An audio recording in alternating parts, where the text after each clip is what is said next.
الرجيم. نعم. قرأوا ونسباب. نعم. ونسباب جباد آية. نعم. ويهودي ينقود. نعم. إن بني إسرائيل إن ميدا صلاة الله. نعم. Allah non jippini aya garo o habrude be meedino ha itti hayre fawi e dow mabbe kaaje e jabalu kaaje Palestine wiyama ko kaaje Baitul Muqaddas be biya yebe gollu ko wone tawreta be cedi annabi Musa jangani be celi haalani ɓe ko woni hen ko e geɗe ɗe Allah yamiri ɓe mbi ɓe mbawa wadde Allah yamiri hayre yo ɗofo hayre ɗo fi dari e dow koye mabɓe tiime mabɓe ha so tawi a waɗi ni jungo ma a foti a memata hayre famide ha kandi keɓe wiyana ɓe cujjuɓe celi sujjude hayre fawe dow mabɓe soɓe cujjani bone waɗa go fof sujjiri banggue ga e darɗa ga bange nano en daari yitere ñamre nde e wa masalan hayre nde ɗum taggi yahudiyankoɓe kañumen ha joni cuddita ko bange nano sif sen sujja ko bange nano sujjirta o ga bange ɗum woni sababu Allah wi waskur jangto idna taganal jabala tumane min ɓamti hayre fawgahum dow maɓɓe ka annahu sa yi hayre cikkatande zullatun ko ɓuɓri wa zannu ɓe janana kay annahu hayre nde waaɓi on bihim koko jogoriyande maɓɓe saabu fotore Allah wiɓe haaliniɓe so tawi ɓe jaɓani ñawoje tawrete ɗe hayre nde ko nato ko yanore maɓɓe ɗum saha ɓe jaɓi nde ɓe jaɓi nde Allah wi khuzu nange ma ataynakum komin dokki on ko nangire ɗum bi quwwatine force nangire force wadhkuru ma fihi golle ko woni hen ko la'allakum beɗe jo onon tattaguna oɗon ndento nde wonno so tawi a anda Allah wawa hulde ɗum ɗum noon mbaɗe feere jange ha gandun ko woni hen ko beele ndento ɗon Allah kala moy anda wawa rentade se wonno wawi rentade ko ganduɗo ɓe rentorte mo andano rentorte kay rentota mo kola Allah ko waɗa jo onon tattaquna ndentoɗo aya garo woni sababu ko lammaji tama'u qala lahum anani Allah rendini ruhuji tagore nde pap gila alamu zarri hade baba adama tagede ne baba adama taga dendagal ko baba adama ko jogori yaltude mum gila nyande hen ha darga daro Allah tabaraka wa taala o yaltini e keeti baba adama o yaltini keeti makko he kadi kala ko o jogori jibinde ko jogori jibinde ha darga daro to bangi masalan jismani joni non kefero o e juldo o paltorte o gabbel zarra julɗo o ran wat gabbel zarra kefeero o ɓawla ruwiya annahum lamma jtama'u ne ɓe ndenti qala lahum Allah wi ruhuji ɗi ilamu gande annahu ko woni fi la ilaha gayri deweteɗo e gonga ala so wona min wa ana rabbukum min komi jomon la rabba lakum gayri on ngala jeyɗo ko wona min ɗum noon fala tushriku bi shay'an wala ndendini e am hay hunde ɗum ko gila alamu zarri wonno mo gila hay goto taga fa innina min sa antaqimu moɗo jogori leptoyde mimman asharaka bi kala dendille am ko wana min walam yu'min tawa gonɗinani ko innino min mursilun ilaykum ko min woni jogorɗo nelde mon yuzakkiruna ko mboɗo jogori nelde mon ɓe ene ciftina on ahadi am o ɓetaqi wa munazzilu alaykum kitaban min woni jogorɗo jippinde moɗon deftere mami jippino e moɗon fatakallamu kamɓe fof ɓe kaali konngol gotol wa qaalu ɓe mbi shahidina wallahi min ceedima annaka rabbuna an ka joomi amen la rabbu lana gayraka a ala jeyɗo min ngala jeyɗo so wona an fa akhadha bi dhalika mawathiqahum Allah nangiri e nangodiri e mabɓe ɗum ɗo ahdiji mabɓe ثم كتب الله آجالهم الله ويندني بلجة قوت فوق ورث أدنى فأرزاقهم يكو فوق جغور هبد أدنى ومصائبهم كلا مصيبة جغور هبد نت الله ويندهم فنظر إليهم آدم بابا آدم يوي روحه جدي باب فرأى منهم الغني والفقير الله اللي مؤمت باسو الله اللي مؤمت قال وحسن الصورة الله اللي مؤمت جي ويمت جوت ودون ذلك أما يوضع فقال كنكم مثلا بابا آدم هجري الله ويجوم فهلا سويت بينهم وما فندابه فقال اللوي إني أحب أن أشكر من جنكم من تيري عندكم هاي هيبيو بل يتا الله يتمي يتمي فلما قررهم بتوحيده عند الله نيمنني بتوحيدهم وأشهد بعضهم على بعض وسين يوغا مبه إدو يوغا فآدهم إلى سلبه كان بفوق واتبكيتي بابا فلا تقوم الساعة ويدرنا درفا حتى يولد من أخذ منهم ميثاق كلا ينهن جاكو ديرنو أهدي ينهن درنا درفا جبناك وننكو جبل هذا الذي جنحال جنتو كدي وإذ أخذ ربك تمن جومه جگي ميثاق أنني دي من بني آدم يبي آدم من ظهورهم إكيشي جمومن أيوا ذرياتهم جن جمومن وأشهدهم وسين بكي على أنفسهم إخوة مبه وويبي ألست بربكم بلمين كيمي وانا جومون قالوا بجابي بمي بلا آها كيكا جوم أمن شهدنا من شيدي ما يدوم أيوا أنكو ونفي الذي ودرني والإشهاد سانني تشين نقول علي أن يقولوا هذا مبويد يوم القيامة يوم دنغا بمبي إنا نمين كنا من لا شنوم أنا هذا أندد الله غوت غافلينكم من بلسنين من غندانو يعني يوم القيامة هذا من بقولوا بمبي من غندانو أو يقولوا والله بمبي إنما أشرك آباؤنا سايي كي من فتان فلر وبابرا أمن غنو هفر من قبل أدنو وكنا من لاتي ذرية من جنج من بعدهم شغال مد من دبي مبه ويكب بدنو كوسا من بد ثم نون الله أفتانو نانو دي من شيء هذا من ويد نون يوم القيامة ثم تن بدر مني وبنبيون غنو ويد أفتوه لكنا يتي الله ألترن من بما فعل المبطلون ونكو قولي دم جنغانو دا كو بونو ببه كو بونو ببه mbadi ko dum don jidda halkirde men fakadhalika alladhini non nufassilul ayati min penyinta dalillahi ngoti fago hattan amen wala allahum belejo kambe be do sayse yer yarji'una be duttoga kefir watlu dursito an muhammadu rasulillahi sallallahu alaihi wasallam dursito e mabbe alayhi amin watlu alayhim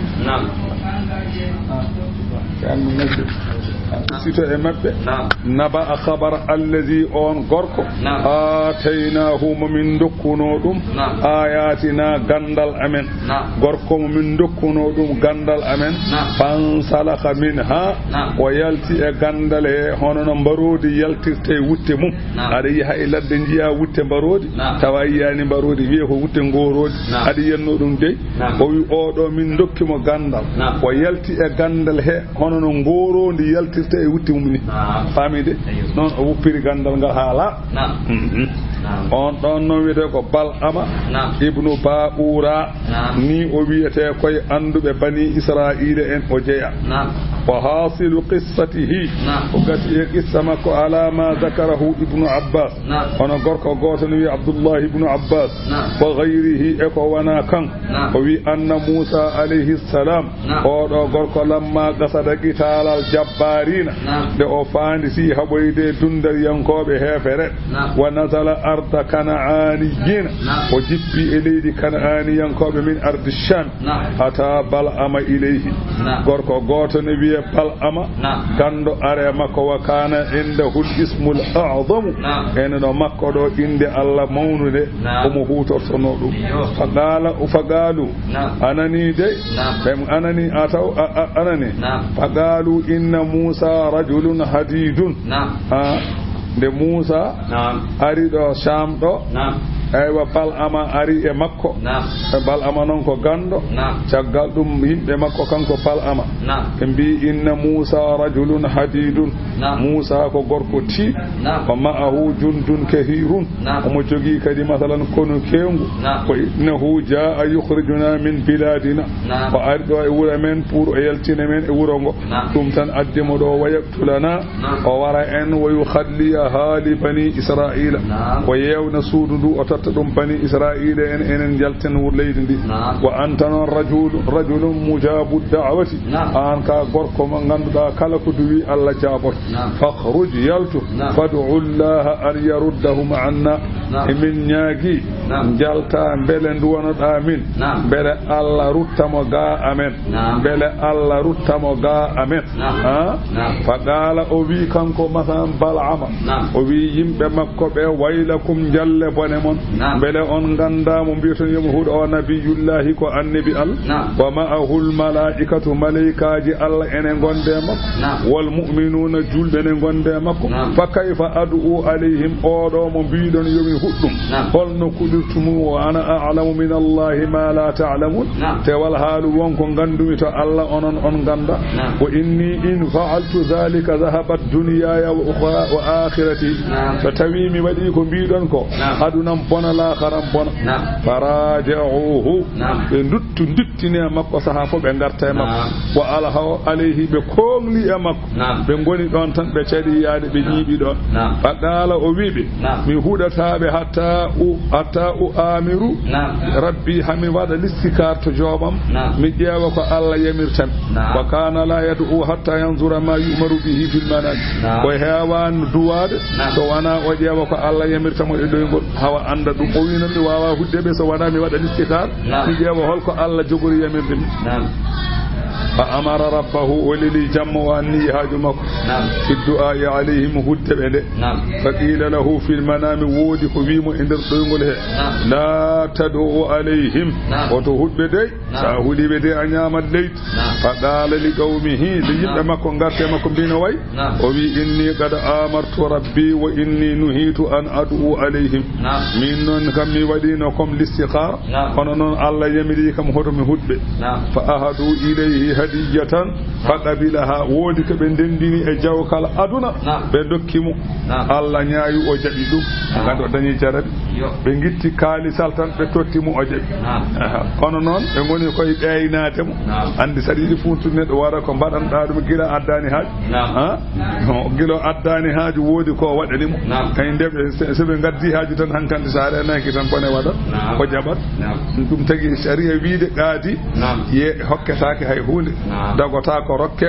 hade jarri bet a hokkata mo hay hunde a nyamlata ko mo o nyamlata mo anani hayayanta mo o yayanta gaadi ko gaadi tan wona so tawi watti rokkede hunde tan so tawi a addi hunde probléme tan sarena kidan e way nyaawande mo fenande probléme o waraja uhu be duttine makko e be garta e makko sa be ngara mo nyalde e be jewtude makko mi an wallu min waaji o anene min an tan de wawi wallu min makko ay wa hangande be mbadi non o wi wadde e mi joni kam mi jabi kon hatta u amira hatta u anani u amira rabbi anani hami hatta u amira rabbi hami wada istikhar kadi de joom mi jeew ko Allah wiyata fa amara o yamiriri o nyaagi Allah fa lam yumar shay'un hay hunde o yiyane doygol nde wadani nde ay o hewno ko yiide hunde we mo do wat en gol do non kam wonno Allah hankan seydane fuddima nadde hen Allah hankan to yalti hay hunde o yiyani hay hunde o yiyani fa qala o wiibe kada amartu rabbi kono fa lam ya'murni bi shay'in min namdi ma joomam pour huddebe nde kono hay hunde o yamirani fa qalu lahu law kariha rabbuka an tad'u عليهم لنهاك كما نهاك في المرة الأولى فتبي جوامع ولاك كودا وحدثنا نو حجرنا ما لا والغدغول منا لا والغدغول حجرنا دك ngol do mo wela tawdo hadani ma de ngone wiide mon falam yazalu be celani tan kambe beedo yatadarrauna ilayhi be lorlikino do makko hatta fatanuhu habe majjinim faftatana o majji farakiba o waddi atanan lahu jarlil makko mutawajjihan ila jabalin o waddi bangel makko jarlil o mo fayto hayre masalan o ngappoyato hayre nde wete ko husban o ngappoyato hayre to ful o huda masalan konu ibani israila falamma sara ala أتانيه غير بعيد ربضت فنزل عنها وضربها لأوتي جرلل ngel o yehi ko waddani tan jarlel juseley o telli e jarlel o woni fiide ngel jarlel ummi dari farakibaha o waddi kadi jarlel falam tasir bihi kathiran hatta rabadat jarlel yahani ko heewi seeda tan so wana ngel memi leydi ngel horfini fadarabaha o fi ngel kadi ha ngel tan ngel hafti kadi ngel yaade makko ha hakada mirara laabi kewdi ko ni tan on kadi jarlel ne sadi tan yaade fa adina Allah ta'ala laha fil kalam Allah yamiri jarlel yo haalde makko fa andaga halahu jarlel ngel haalde makko fa kallamatuhu hujjatu alayhi ka jarlel haalde makko hol hujja koddo dum yaade fa qalat way hak jarlel woni wiide man jalle bone ma ya bal ama he ma bal ama koni adani bone ayna tadhabu hodo paada ama taral malaikata amami tarudduni an wajhi belayani malaikaji goddi yesam dine jerqami yomi rutto ayyani dum way haka jalle bone ma tadhabu ila nabiyillahi wal mu'minin adiyata annabi Allah adiyata julbe fatad'u alaihim pour kudo ya dumen koni adani bone hoto ya falam yanzajir kanko o gufaki o hulani dum fa khallallahu Allah woppi masalan anani fa anani dai o gufaki o woppani fa khallallahu sabilal atad on saha Allah woppi lawol jarlil ngel wiye jarlil ya an kan di jarlil wane ya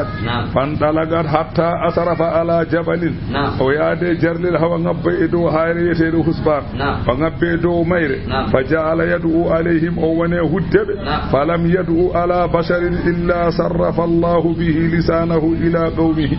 kala so wi jomam kaari gondudo annabi Musa kaari en yo jungo makko taj tan so yeccitimo yimbe jungo yimbe makko ne taj kaari gondudo Musa yo koyngal mum taj so yeccitimo yo goto mabbe koyngal mum ne taji kanko yimbe makko be kala ko o hudi to huddindi ko yimbe makko yanata non Allah wadiri ولا يدعو بخير لقومه إلا صرف الله له به لسانه إلى بني إسرائيل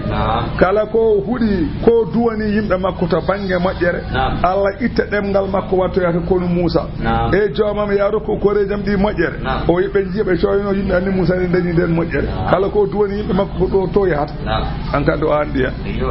on saha yimbe makko be bimu ya bal ama atadri ma tasnau inma tad'u lahum wa tad'u alaina an kama dan ni batta ko ko bela anda ko minen kudata kambe duwonta da ha minen de ko duwonta ko fo ko mabbe yana kudata ko amin yana faqala hadha ma la amlikuhu dum do hankanti mi jogaaki dum hada shay'un qad ghalaba Allahu alayhi ko hunde an ganda Allah ene fuldibi dum fandala lisanahu demgal makko hankanti yalti boowal hankanti fa waqa ala sadrihi ngal liri ha are pecce makko kanko odo balam demgal liri ha to pecce فقال لهم قوي بالآن جوني كي قد ذهب مني الدنيا والآخرة غندي أدنم بني لا خرم بني أنكاتمي بورا ممي دني بني ولم يبقى إلا المكر حدثاكو أنكانت سوانا فير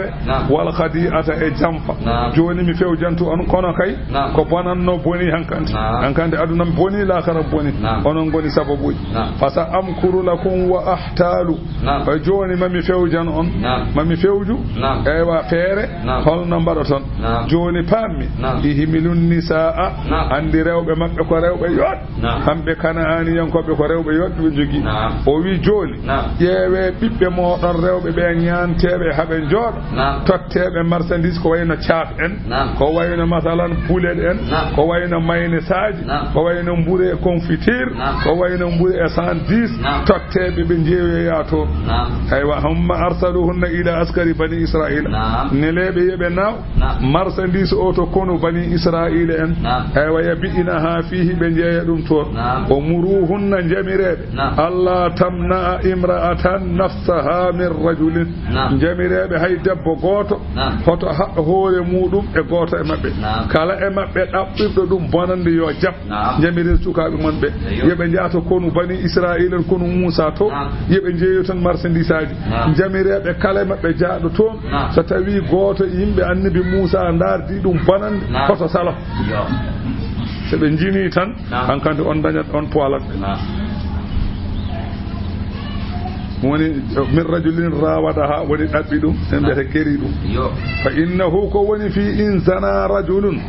bi wahidatin kafaytumuhum so goto e mabbe jindi e goto e sukabe rewbe be tan hankante bone mabbe fuyi on poalat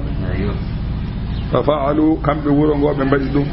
be noddi sukabe rewbe tottibe marchandise aji yo jaato kono fo jeeyoya falamma dakhala an-nisa'ul askara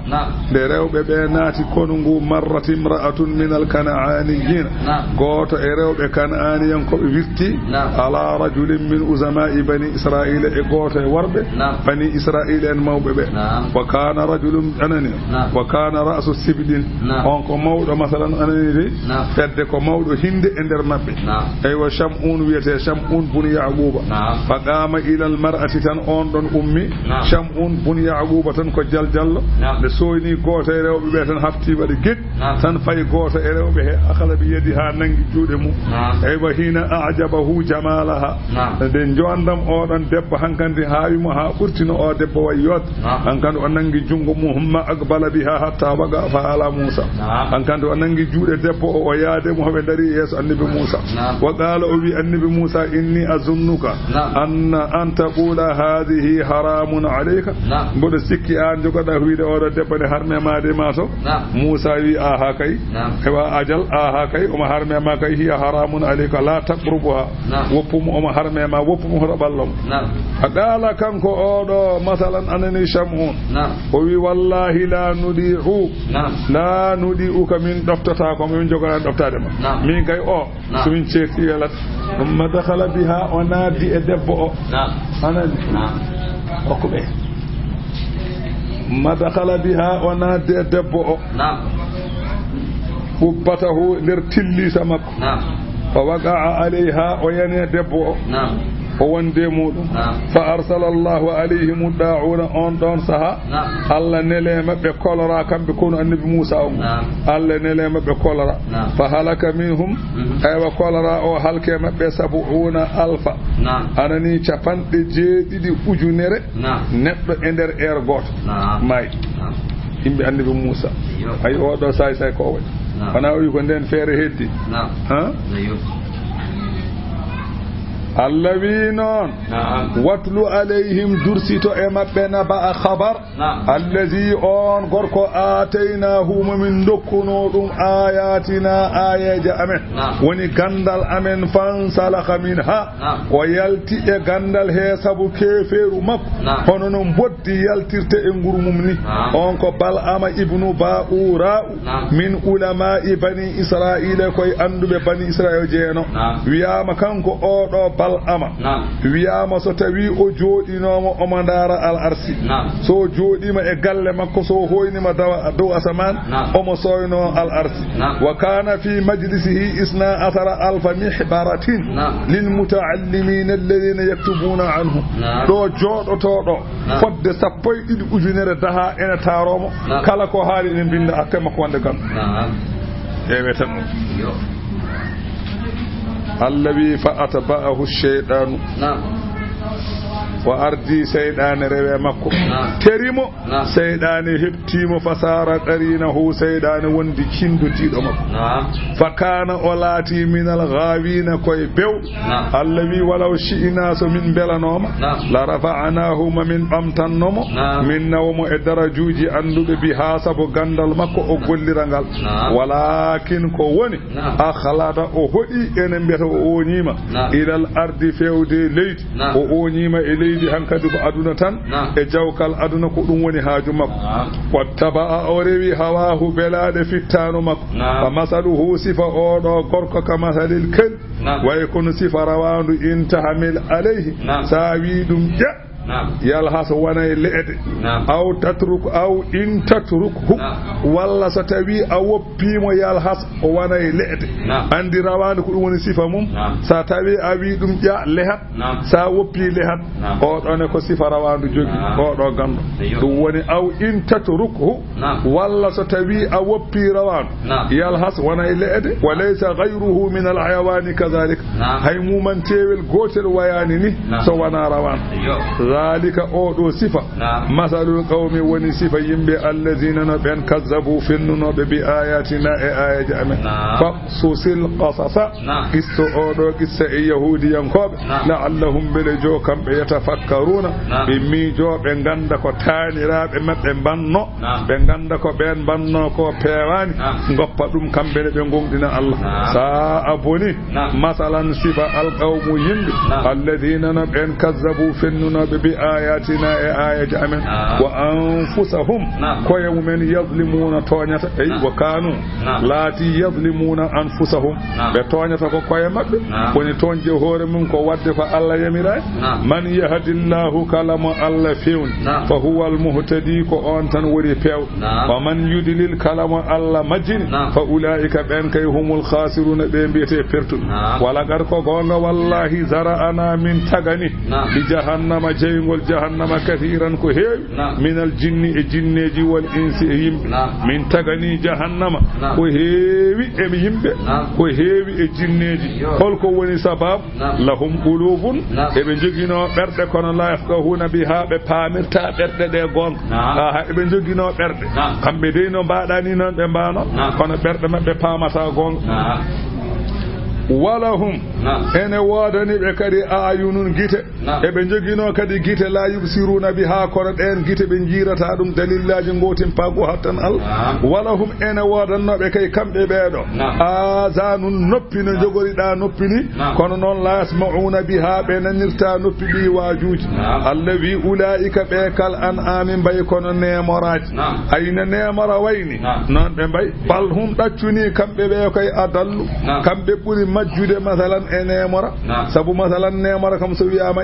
tiktan dogat so wiyama uray sa hokki ɗum goƴol fayayma kefero anda ɗum Allah wi ulaika ɓe humul ghafiluna ɓe goni welsidi walillahi ko Allah tan jeyi al asma'u ene wodani Allah al asma'u inde al husna ɗe ganda ko garɗude Allah ene jogui inde capanɗe jeenayi rasulu sallallahu alayhi wa sallam o wi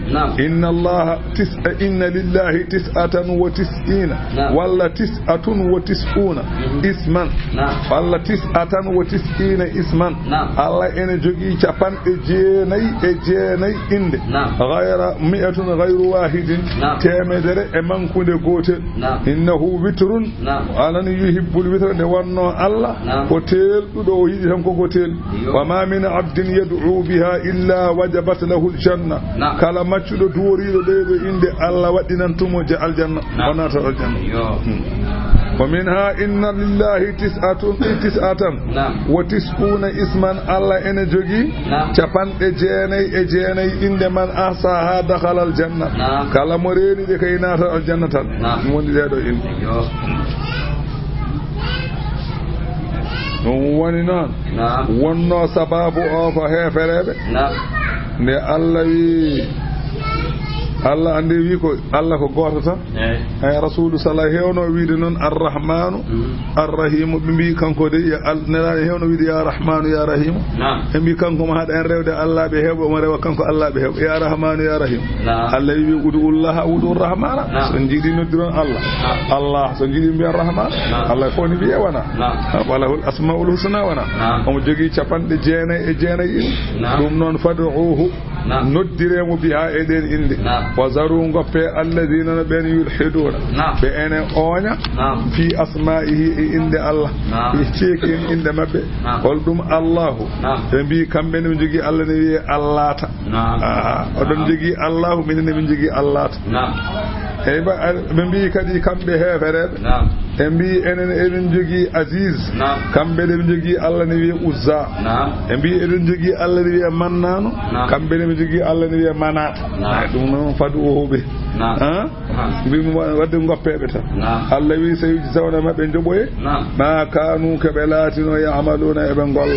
wa mimman khalaqana ene ko min tagi ko ene hen kadi be min tagi be ene hen ummatun dental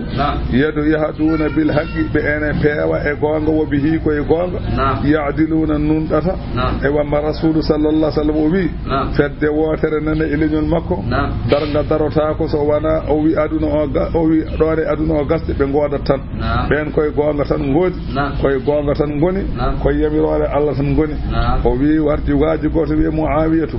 o wi on khutbina nyalama goto o wi sami'tu rasulullah sallallahu alaihi wasallam mi medino nande nelaado ne haala e goto e nyalawmaaji o wi la tazalu da'ifatun min ummati qa'imatun bi amrillah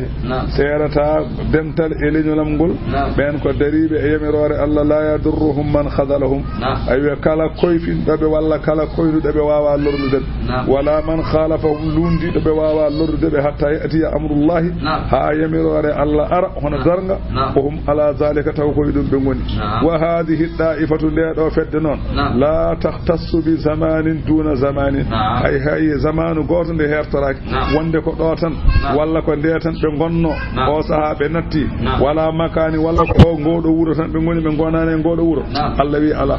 bal hum fi kulli makani wa fi kulli zamanin o wi ebe kala nokku ebe kala masalan zamanu kala wuro nganda wonbe don ko non bay anani kala zamanu mo garda ebe ngoni hen fal islamu da'iman ya'lu wa la yu'la alayhi l'islam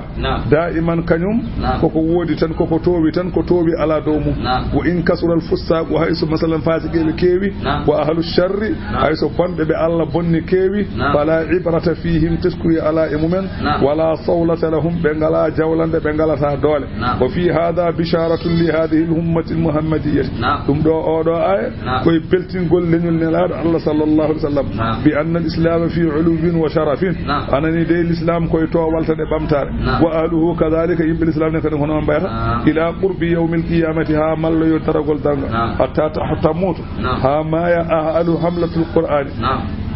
wondinoɓe qur'ana ɓe haɓe maya haɓe laaɓa wol ulama o anduɓe ha maya ha laaɓa wa yunza'u alqur'anu min almasafihi sahihi hankande qur'ana itte e kayitaji ɗiɗo ɗi jangeten wa ta'ti rihu layyinatu hendu newindu ara hankande fa yamutu kullu man kana fihi mithqalu dharratin min al-imani kala mo ganduɗa ene ɓernde mum fodde gonɗingol Allah fodde gabbel zarra alay sago maya tawetake ɗum wala yakunu hadha al-amru illa ba'da wafati Isa alayhi salatu wassalam ɗum noon wonoyta so wana caggalde Isa may so Isa may non ɗum wonat والذين كذبوا بأن من غندا إن بني بآياتنا قرآن أمن الذي سنستدرجهم ومن ننجر بسيادة من حيث لا يعلمون بأن غندا ومن ننجر بمن بينه من ننجر بشتة نبتنير تاتا عند الله خنان ودتا سها وننجا كويد ما بتموس سها وننجا جود ما بتموس سها وننجا كيش ما نتاواو ديات سها وننجا جيش ما نتاواو ديت سها وننجا نوب ما نتاواو دينن نتكو سيادة ما يتها غس Allah wi may nangirbe seeda seeda wa umli lahum non emin munyana be kam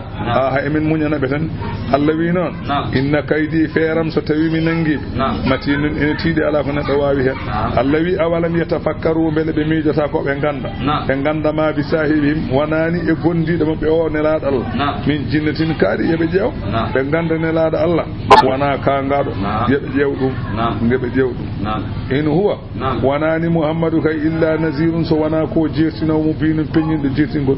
allawi awalam yanzuru bele be jiya fi malakuti samawati illa man teri asaman wal ardi illa man teri leydi wama khalaqa Allahu min shay'in e ko Allah tagi e hunde yebe jewdum tan yebe jew gede de Allah tagi de fayastadillu bihi ala qudrati sanihi wa wahdaniyatihi be tindinoro e ko Allah wadi ko be ganda baddo dum o ko jom hattan be ganda ngoti paago baddo dum o fi anani de wa an anani be ganda kadi wa an ko woni fi asa yamajo an yakuna de lato kadi tarabata wa mallimani ajaluhum lajamad e ma yakebe heferebe be nata jengoyibe jewdum dum non fayubadiru ila al iman wibe be jawno be jaggatine o be nata aljanna fa bi ayi hadithin hol fo yewtere ba'dahu caggal qur'ana yu'minun de be jogori gonginde so neddo salima gonginde qur'ana holko gonginde en jogori gonginde man yudlilillahu kalamu alla majjini kay fala hadiya lahu o pewno wa alana dum wa yadharuhum alla waffabe fi dughyanihim bewra mabbe ya'mahuna be dengi yasalunaka kambe makkanat e be namdo ma anisati darga ho ayyana mursaha hol daragol mum holde darato kul wibe inna ma ilmuha andude ne darga darato inda rabbi ko jomam la yujalliha alla feññinani dum li waqtiha e waqtu mudum ana alla feññinani li waqtiha e waqtu mum alla feññi bi maana fi waqtiha alla feññinani darga daragol mudum holde darato yanani alla feññinani daragol darga illa huwa thaqala sawana taw ena mawni fis samawati to asmanu wal ardi lidi kul huli darga la ta'tikum darga non arata e mun illa baghtatan sawana tawani bet yas'alunaka ibn amru ma an muhammad ka annaka illi anni hafiyun anha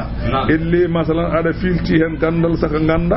Allah wi anda kul wibe inna ma ilmuha ay gandal de darga darato indallahi kota Allah walakinna aktharan nas ay ko heewi yimbe be la ya'lamuna ganda gandal darga kota Allah sa yibe kala radio biya darga kayna daro janvier en ande ko wasde andude darga no daroto no bocco ngam en kedino do kay radio non be bi darga so tawi lewru menda octobre mi anda ko mi anda ko suye e mbi so tawi dani balde no gase joyi tan darga daroto ni da enni non kam daraki taw de ke be fenat kam ngandi kam be fenani wala kul wiɓe la amliku li nafsi nafa'an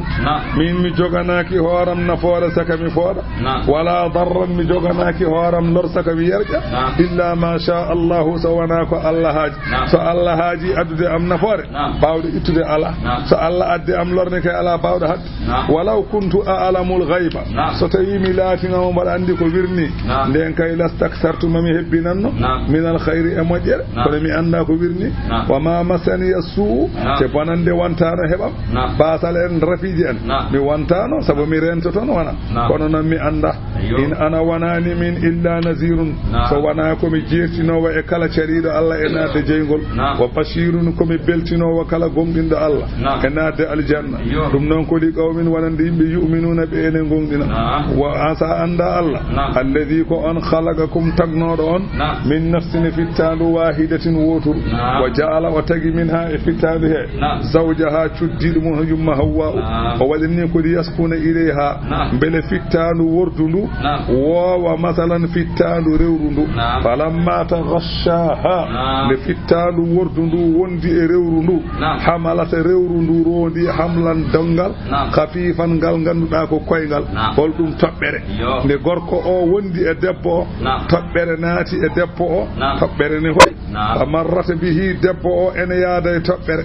ene yaada e toɓɓere sabu hoyde ɗum falamma asqalat nde toɓɓere nde mawni to nder reedu to wonti ɓinguel ɓe kuli kanko yumma hawwa u e baba adama ɓe kuli a taw wona mumantewel nde wonno o meeɗani wonde reedu o huuli a taw wona nagge woni nder reedu mabɓe da'awa allaha ɓe gone noddude Allah rabbahuma jeyɗo mabɓe o ɓe mbila ataytana e joomi amen wallahi sa rokki min ɓinguel salihan moƴƴel pongel lanakunannama min laato min ash-shakirina koye mantuɓe ma min jeyete falamma atahuma nde Allah rokki ɓe salihan ɓinguel moƴƴel ja'ala lahu ɓe mbaɗani Allah shuraka'a rendidiɓe fima atahuma ko Allah rokki ɓe ko Allah rokki ɓe ko ɓe mbaɗi ɗum ɓe mbaɗani ɗum kadi dendidiɓe donc lewon mo Allah rendi hol ɗum ɓe guinniri mo Abdul Harsi maccuɗo ndema ɓe mbimo noon la yanbaghi an yakuna abdan illa lillahi hanani neɗɗo dañde maccuɗo so wona Allah neɗɗo kay kala nde joftina yo joftine Allah tan oto joftine e goɗɗo anani oto joftine ko wona Allah walaysa bi israkin fil ubudiyyati wonani adama kay en rewi jalal ngo oɗo israku ala sabu adama ko denaɗo wona woni sababu o rasulu sallallahu alayhi wa sallam o wi لما ولدت حواء طاف بها إبليس لحواء أري مثلا جبني إبليس وانجي أمك وكان لا يعيش لها ولد لونو كانكو يوم حواء على بيت موميد وردة تو أيوة فقال أنا نيد إبليس بيمو سميه عبد الحارث إن المو مثلا أنا نيد ما تشور عندما فإنه يعيش ساو إن المو ورد فسمته كانكو يوم حواء وإن مثلا إنجل عبد الحارث أيوة أنا نيد فأسنجل wuri fakana zalika min wahyi shaytan dum do ko wahyu shaytan wonno wahyi yumma huwa wana baba adam فتعالى الله الله توي سنيم موني أما يشركون كبندين دينتي الله كونا الله يشركون كم بهفر بمكانا بندين دين الله دوال ما لا يخلق شيئا كونغاندا واوا تقدي هاي تشك وهم كانوا يخلقون كتاغا ولا يستطيعون لهم بنغاندو دا كاتنا نيبه نصرا ولود ولا انفسهم ينصرون اي ولا ينصرون كدي انفسهم بابا wallude koye mumen baawa wallude on baawa wallude koye mumen bene mbawi wonde Allah wa in tad'uuhum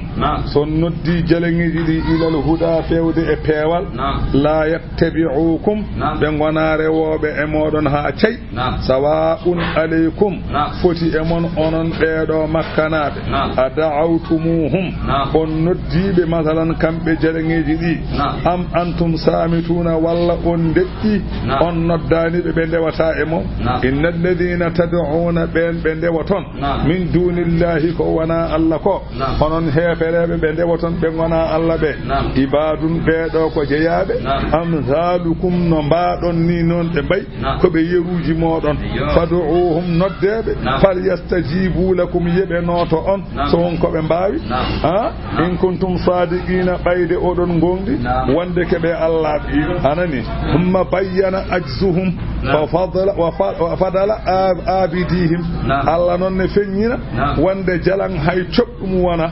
Allah ene fenyina be kambe rewobe memere mabbe yebe jewne be burdi jalangeji di Allah ne halana Allah wi heferebe alahum arjulun mbele jalangeji di ene jogi koyde yamsuna bi hadi ene jara jalangne wadi dum am daccuni bom mataw bom lahum ne wodani jalangeji aydin juude yabdi shuna biha de enen jawloro dumen am daccuni mataw jalangeji di lahum a'yunun mataw enen jogi gita yubsiruna biha ede darta dumen am daccuni mataw jalangeji di lahum azanun enen jogi nop yasma'una biha di enen anira allawi laysa lahum shay'un min zalika hay hude alnabe de do ged mimma huwa lakum onon yimbe rewobe jalangeji di odon jogi juude odon jogi koyde odon jogi noppi odon jogi gite kambe dido jalangeji be bidon ko Allah be ngala noppi ngala juude ngala koyde mo ala jungo ala an buri dum biya dum kadi ko Allah ma an kay ka bocconde ta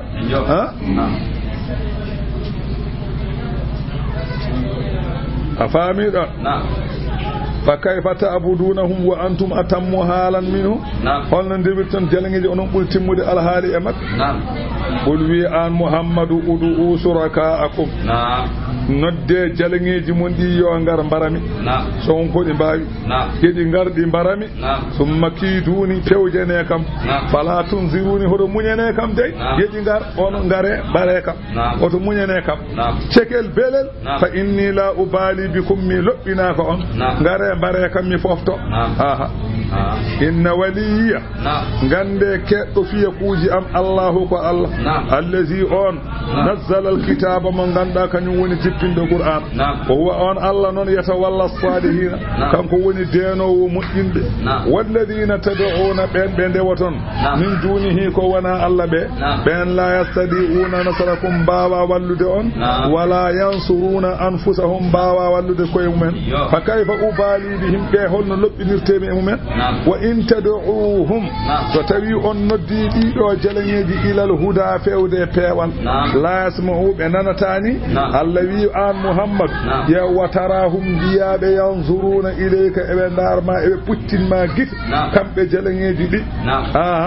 ay yuqatilunaka kan naziri e dar ma pour gite masalan baroje e puttinma den gite wa hum la yusuruna jew jalan yata futtin to gite ta gite de ala ko piri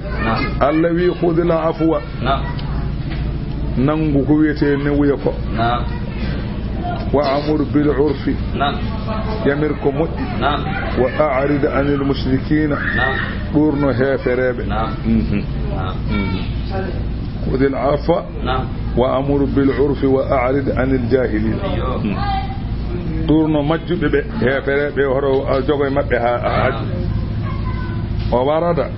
لما نزلت هذه الآية لجبتي أودو آية أمرنا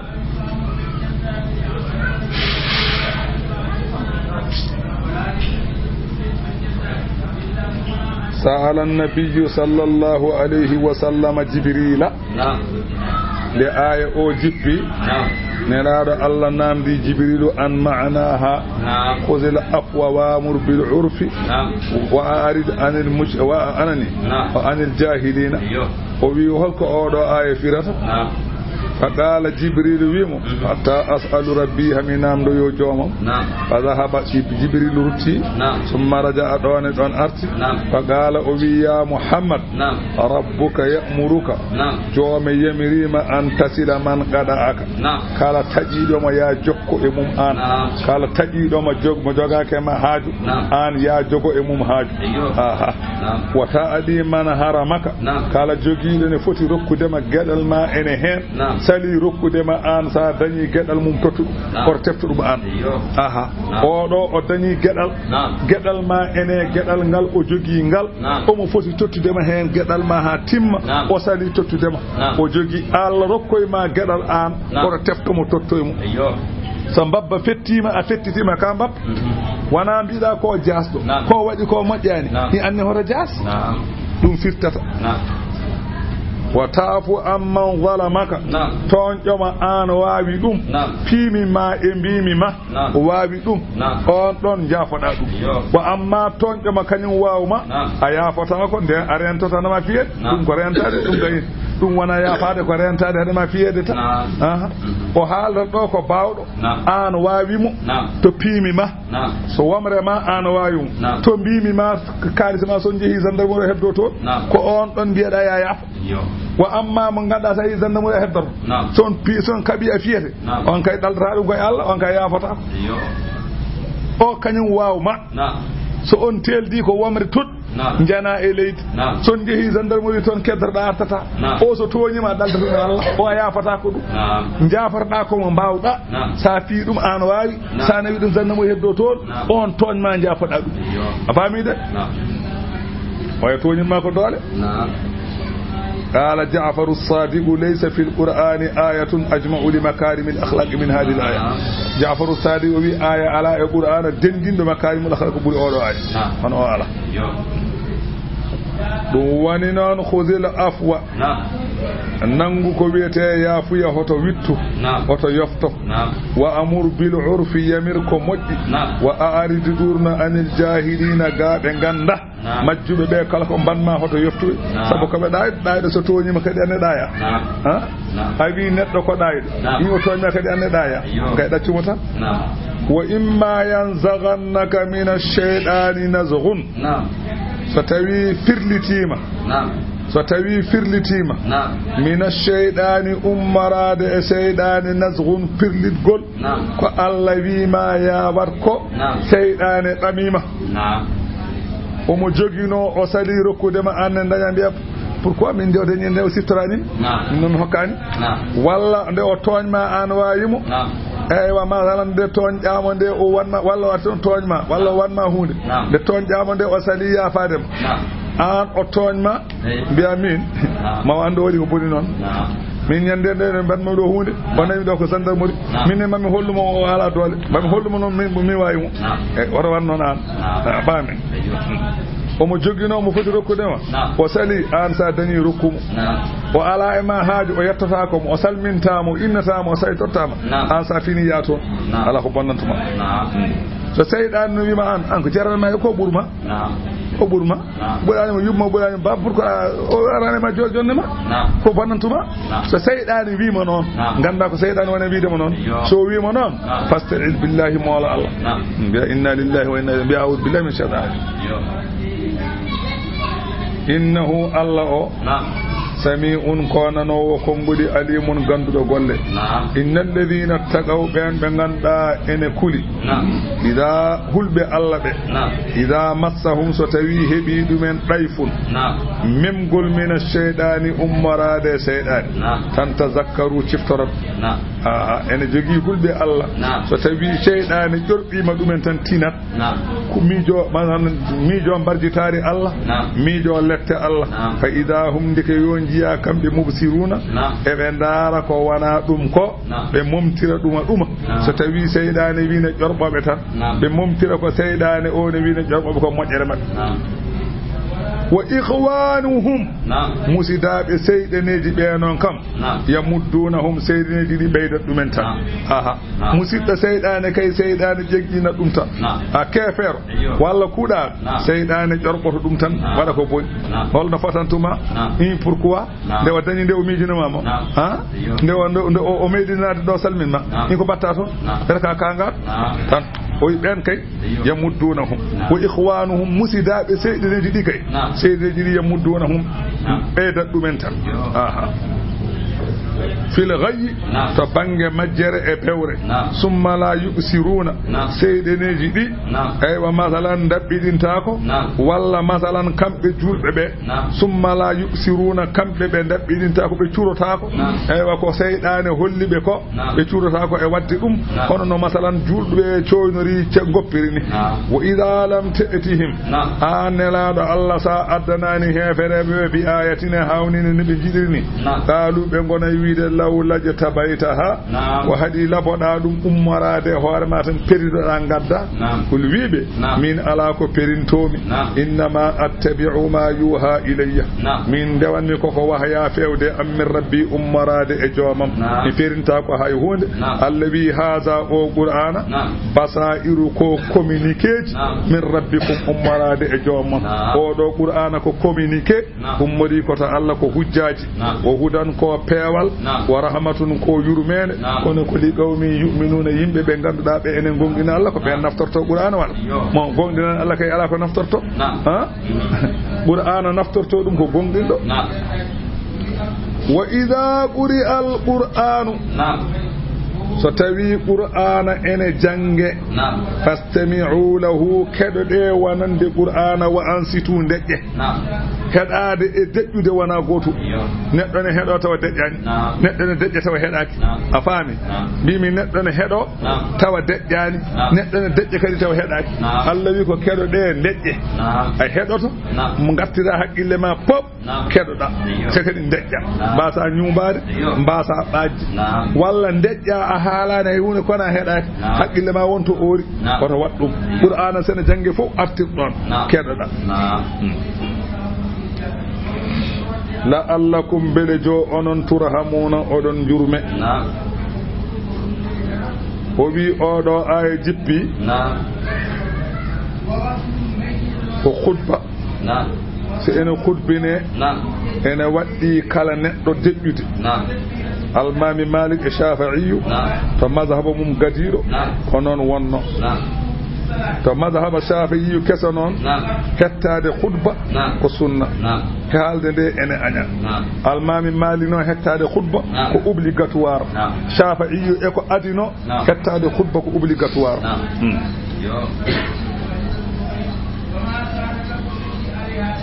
won wiɓe ala ko qur'ana tan so ene jange keɗoɗe hay so wona khutba fa yahrumul kalamu fi majlisil qur'ani litakhlili ala alqari'i ene harmi ko qur'ana jangete haalde hadama jillude haalama jilla e makko ko jangata ko ronka anduɗo jiiɓo ɗum kaɗiraɗa bal yajibul insatu wal istima'u ene waɗɗi deƴƴude e heɗade fa in amina takhlida fala hurmata so tawi andama sa haali neɗɗo o jiiɓotako ndeke haalde nde harmata ɗum won konngol wi noon won konngol wi so qur'ana ne jange so tawi en koolaki so tawi a haali omo wawi jiiɓade en harmi kaala so tawi noon andama sa haali janggo o jiiɓotako ɗum en deƴƴude nde ɓuri kono sa deƴƴani kadi haydara ala ɓuri armani فما ذكره المفسر مفسر أو كواد دفتر هيكو دم أولاد وكونغودي من 40 أمراد كونغودي ناي وثالثها كونغول تاتبي وونغول ان جانغينو كو وياما كو خطبه وون كونغول وي على كو قرآن جانغي كونغول تاتبي وونغول كو في تحريم الكلام في الصلاة أنهم كانوا يتكلمون في الصلاة وياما أدان صدر الإسلام للإسلام فتينده سيمبن جولا غانا كو يewtude sahabbi hen gona wede aboyi ana jewti mi gasama ba taw gonden koy julde dum wonno adan Allah wi ala hankante Qur'an ne juule e sene jange kerde oto kaale mbi ko dum woni sababu kongol nabi wongol wi ala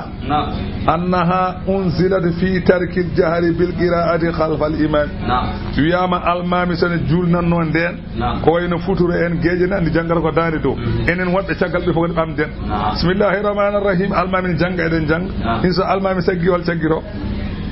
dum kadi sira tay o wi wadde goppen so almami ni janga e en kedo mbasen jangude enen na faat dum woni sababu won kongol wi no qama tan ala kullin kam ko sene jange tan kedde dum woni lawol wa idha quri alquran fatabi qur'ana ene jange fastami'u lahu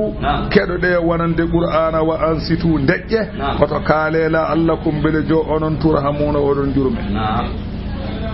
wazkur rabbaka janto joome fi nafsika to derma cuuda to haaldande dow tadarruan e koyfinagol wa khifatan e kulol ummarade e ma fewde Allah wa dunal jahri tawa amawninani dande dow min al qawli tawane manki kenyungol kongol tawa amawninta asudata takadi sada hala sada zikra janto wol o wi ko wazkur rabbaka asudat fi nafsika nderma an goto non a faami dum do woni lazim lazim lawol cheikhana Ahmad Tidiane ko do itta ko o woni farilla lawol cheikhana Ahmad Tidiane dum do wana neddo adi rokkede dum adi rokkede ko nelaado Allah sallallahu alaihi wasallam wa nelaado adi rokkede lazim wana Cheikh Tidiane ferindi ko ferindaki o tawi ko ene wonno heddono weltina nooma kanko ari o ñittini kono koko wonno ko Allah adi wiide noon a faami de wazkur rabbaka Allah wi ko an Muhammadu janto joome fi nafsika e nder ma cuuɗa tadarruan tawa aɗa lorlikini wa khifatan tawa kadi aɗa huli wo dunal jahari ko manki non peññingol tawa a feññina bi maana a feññinani hakkunde feññinde e suudde laade wona no watte ene feññine ɓe mbimo elle nelaɗo Allah wima ko ne mbaɗanni o wi bil huduwi so fajiri seekima mbaɗa o wi holko gasi o wi ala wal asari sa juuli takusan mbaɗa ni wona ɗum woni lazim wona ni woni lazim wonko ɓurtinɗa hen so neɗɗo wi ɗum ko bida ko kañum woni ɓi bida a faami ko ɓi bida tan kañum woni ɓi bida wona bida ko kañum woni ɓi bida eyi bi ayi naw'in min anwa'i zikri janto kala façon e façon ngaji zikru façon fof o wi wana e di koko jaaruɗa tan kono ko façon fof ko wayno subhinali ne hen tahlil la ilaha illa Allah ne hen wa du'a ne hen wal qur'an wa ghayru zalika wana ko dum tan batta mbere astaghfirullah wana du'a bele wana du'a woni do astaghfirullah ko firtata wana ko e Allah yaafo mi ni du'a ne ɓura ɗo wana ko ngiri Allah wana du'a ha ni du'a ne ɓura ɗo mbete allahumma salli wana du'a wana gonna ko duwanade mo ma Allah ɓuri yidde o ni ɗum no wana du'a la ilaha illallah ko ɓuri ɗum de woni lazim ni lazim foti goɗɗum ala inde ceerno ala toon inde bamma ala toon ni de foti hay setti jare bireɗe jeeyi lawol ngol inde mo ala e ko nelaɗo Allah ɓurɗa ɗum o fode won goto inde mum en o noon tawde Allah addi wadde ɗum e hoore mum ɗum kam sa waddi waɗani ko boni Allah de adi waddude hoore mum e makko ɗum noon anne sa waddi hen a waddimo e Allah a bonnani wal qur'ani fof ko zikru wiyete وغير ذلك إكو ونادون وين ليت وقوله سرا ساننين على سودا ko illam yalzam alayhi al-kasal so tawi o amata so suudi o amata wa illa so andi so suudi o amata jaharan yo fenni o hala dande dow wana dum woni wazifa mbele yimbe ne ciofta dum jaaha ngay babere bukkundir koye wana ko dum so wadama go fo yo bangal tan men ngongat ngama hay lazim jonni wonno wona yimbe jonsen bar lazim ngama yum daano en walla tan wada tan yo ponta ay kono ay wazir jara go fo bukko ware ngam gulla dan do ciofti ay dum wadira non de dum wana bidade nanay qur'ana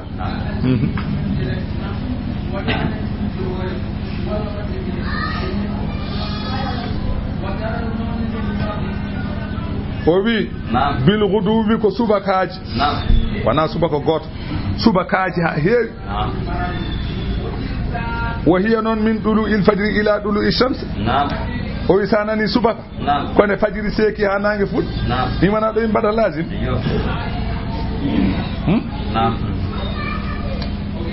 wal asali jam'u asilin kikiddeji di huwa min al asli ila al ghurub tugude takusana mutal nang dum de woni laaji ide imbada e gorde burtiran do wa inna ma khassa hadain al waqtayn sayi alla ene hertinira dido waktuji didi bi zikri li anna al insana yaqumu min an nawmi inda al ghadati fa talaba an yakuna awwala sahifata zikrullah zikrullah wana sanani Allah ni weyo neddo wirdu subaka ko bele neddo o so fini wadani mo fini subaka o salligim ara wande ko eni winde e kayin makko jantowol Allah dum ado windede wana de goddum natta hen wa amma waqtul asali fali anna al insana yastaqbilu an-nawma sanani kikide o yo wirde de wonno woni koy jabbade doyngol jamma wana jammanana won koy jabbade doyngol o huwa akhul mawt doyngol non ko banum debbo mayde walla ko mawnum mayde minum mayde tan fayambaghi lahu an yastaghilahu ana hanani mo o soklira bizikri khifatan an yamuta fi nawmihi sabuhul dem hada makko mayde doyngol he wana sa wirdi a gayni sa hittima kewda ko lelat sa Allah wari ma hen tagal dum fa buisa ala ma mata alayhi neddo o wutine e ko may e do mun ko sa wadi lazim jamma walla wadi wazifa jamma alelim amayi e jamma he hi wana mayda ko zikrullah hi hen gummitinte dum gande woni sababu وقيل إن الأعمال تسعد في هذين الوقتين وياما قل إن نبا إديدو وقت جديد وقيل ونوي بألا ويرا يوديدو وقت جمرد ولكراهة النفل في هذين الوقتين إن جنجي سريع سفجر شيك من أنيا نفل ولا جنغان دوم إن جنجي سريع ستبسان جولاما إن أنيا نفل جونم باسا بندتا فدولي بالذكر فيهما ويانا يوينت ويرتهن لألا يديع الإنسان وقت ما perdute sa jodi ma joni gilane fajiri seki ha tusu bal ala ko badda a bannattade elle ha sa jodi be gila takusan kadi juula ha fudur ala ko badda don ada nyaakina tan a bannattade mata dum non wi o to badda do dum woni sababu o dum de woni ko wadete don ko goddum ala do lazim wada koy wala takun hotalato min al ghafilina koy welsindi mi yamirima wat oto welsindo o wi khidafun lin nabi kon wal muradu ghayruhu Allah haala no do koy nelaat kono wana nelaat nelaat ala bakka wal muradu ghayruhu wa damba en ben Allah mundo wana nelaat nelaat wala ala ida nelaado haalda do haaldu be nelaado wonno ko nene ko nelaado won do ko nelaado haaldan kono kay yemira ko enen jom bakko dum biya yo mbaddu mo ala bakka no rew an ka daydo nelaado wadani an ka daydo anda hoore ma de neddo wi nelaado wadani huunde wadata fof ko daydo anda hoore ma kanko nelaado sebo go nelaado ala bakka ala ko wadi ko boni ulani aljanna nelaado nata aljanna ko wala to ni aljanna wana tagram tabba ko wada to kam ko ne la wada aljanna hol fodo janguda e aduna he ne la do aljanna nata hol fof ko to defter jangine mo den janguden e defte ko nelaɗo ko ala illiyina to wonata illiyina wona illiyina ko ɗon aljanna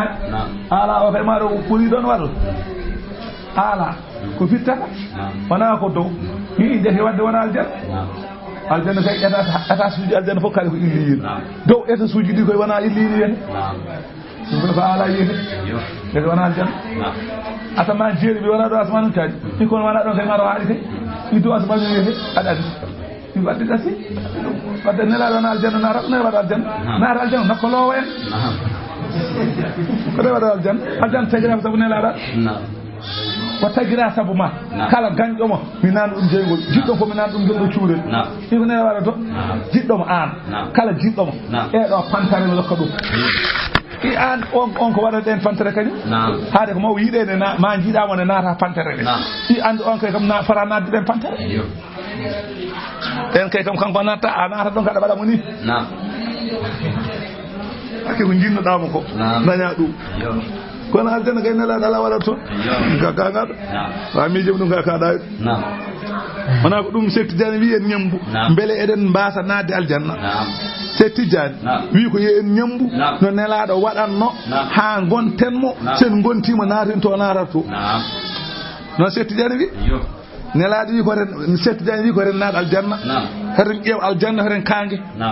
heten kangue ye en ñambu nelaɗo Allah ko waɗanno ko eno waɗiranno ni hayso en mbayano wayni Allah watta en hono no wayni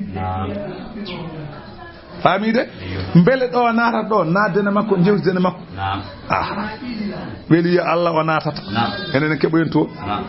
Allah na haalɗum e ɓuurano o ridwanu min Allah ka akbar wona o limto aljanna jafade o ridwanu min Allah akbar yande kayne wande ko kuɓuɗe aljanna woodi aɗa yande ka ɗan ɗum nela kala waɗa aljanna ko anti aljanna wona kanko wala takun min alghafilin an Muhammadou oto weltindo ga jangtowol Allah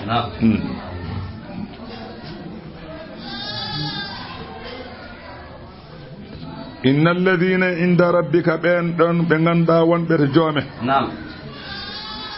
wonbe to ala arsi wana to Allah to ala to Allah ala malika yetta ko dal wondo ko wonbe sara al arsi be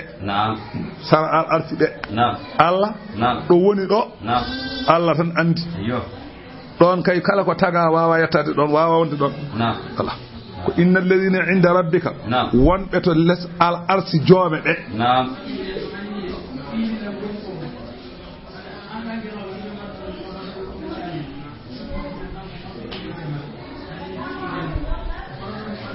ko yu wal muradu enda arsira anani enda arsira bika dum woni ko muyaado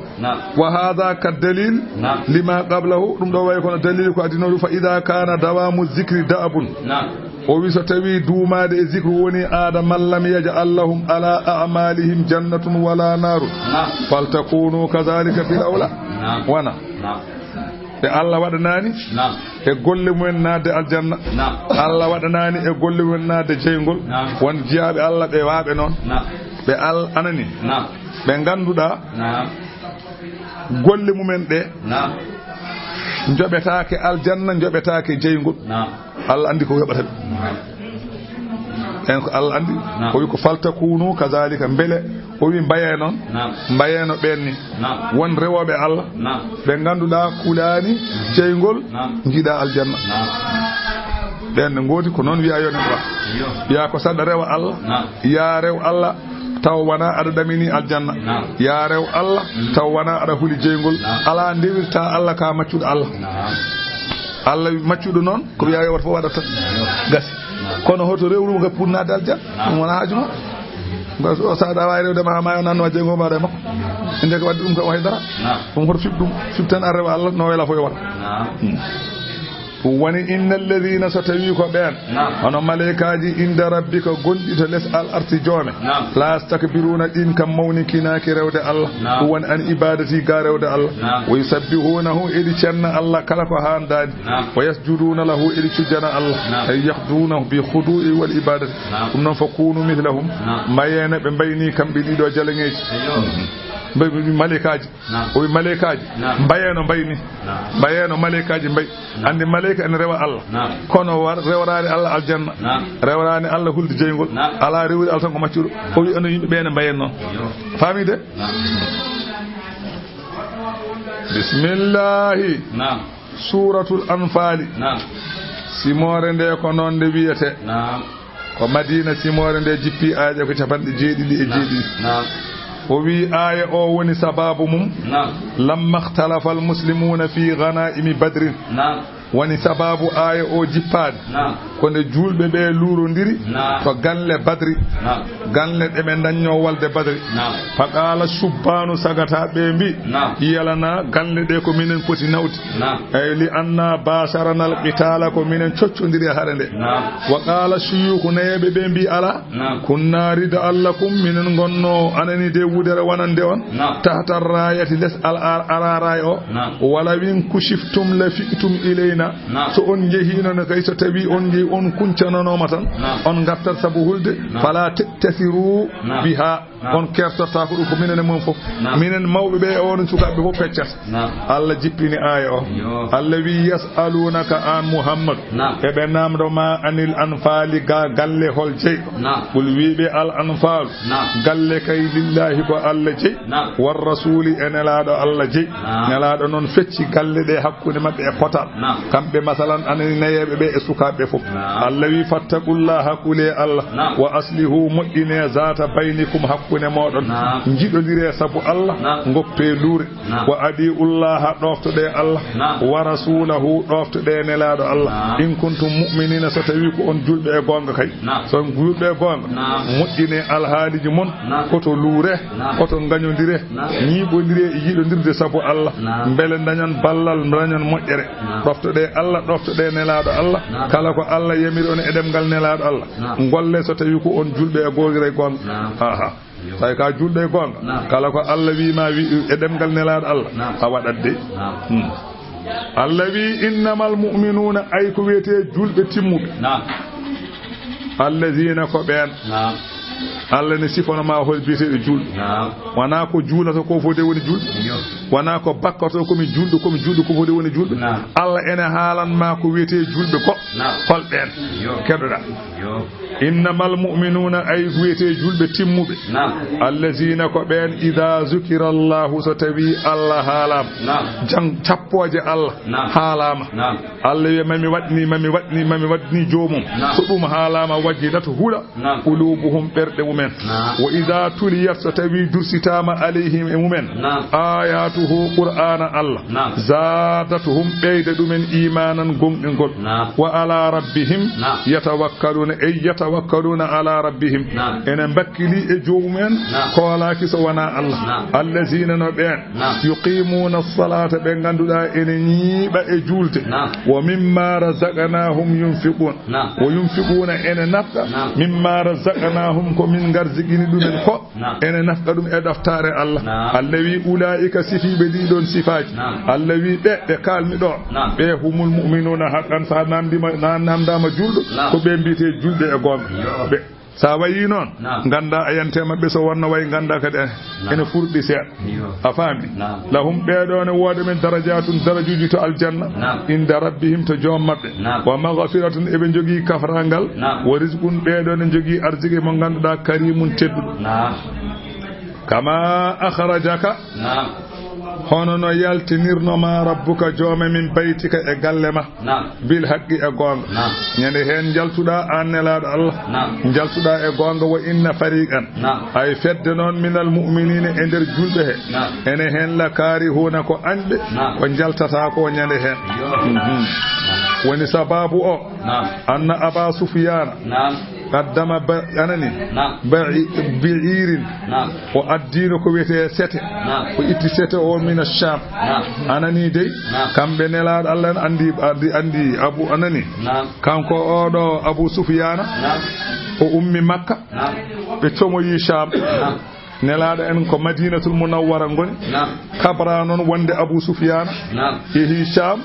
addoyi marchandise aji ene jogori nawde dum nawande dum makkanabe daña doole ngara ngena e modon nelaado en tintinama dum beedo Abu Sufyan yehi Sam ad yaade sete como yima marchandisaaji eno kabirde gaddoyi kabirde keblorde pour enen jogori yande modon dum be mbade ono no joni leydel den calo dum jaa leydi ummo e leydi yaha fay leydi gondi o hande somoyo marchandisaaji kabirde en saaji leydele de paddo ay dum non kambe ne ko non Abu Sufyan en kanyum ne yaadu e yimbe jehi comoyi Sham gaddoy marchandisaaji ko nyaamete e ko yerete e kabirde pour enen banditoro dum habde nelaado Allah sallallahu alaihi wasallam Allah non habri dum nelaado yo andu dum Abu Sufyan non fa kharaja an-nabi sallallahu alaihi wasallam wa ashabuhu nelaado non kanyum e sahaba be jalti li yaghnimuha pour kono ya sete o kepto ya marchandise o fa alimat quraishun wodi cemtowo yehi makka halani Abu Jahli an wonde yebe gandu Abu Sufyan sete mum o Muhammad e sahaba be paddo yima dum fa kharaja Abu Jahli Abu Jahli yalti o muqatilu makkata e jambareɓe makka fof jalti li yazubbu anha pour ɓe itte ɓe goɗɗitoya nelaɗo Allah en Abu Sufyan o humun nafir on sete wiyete nafir o ga ɓuri hewde doole e wonduɓe Abu Sufyan ɓe kewani doole Abu Jahli en ummiɓe makka ɓe ɓuri hewde doole e ummiɓe sambe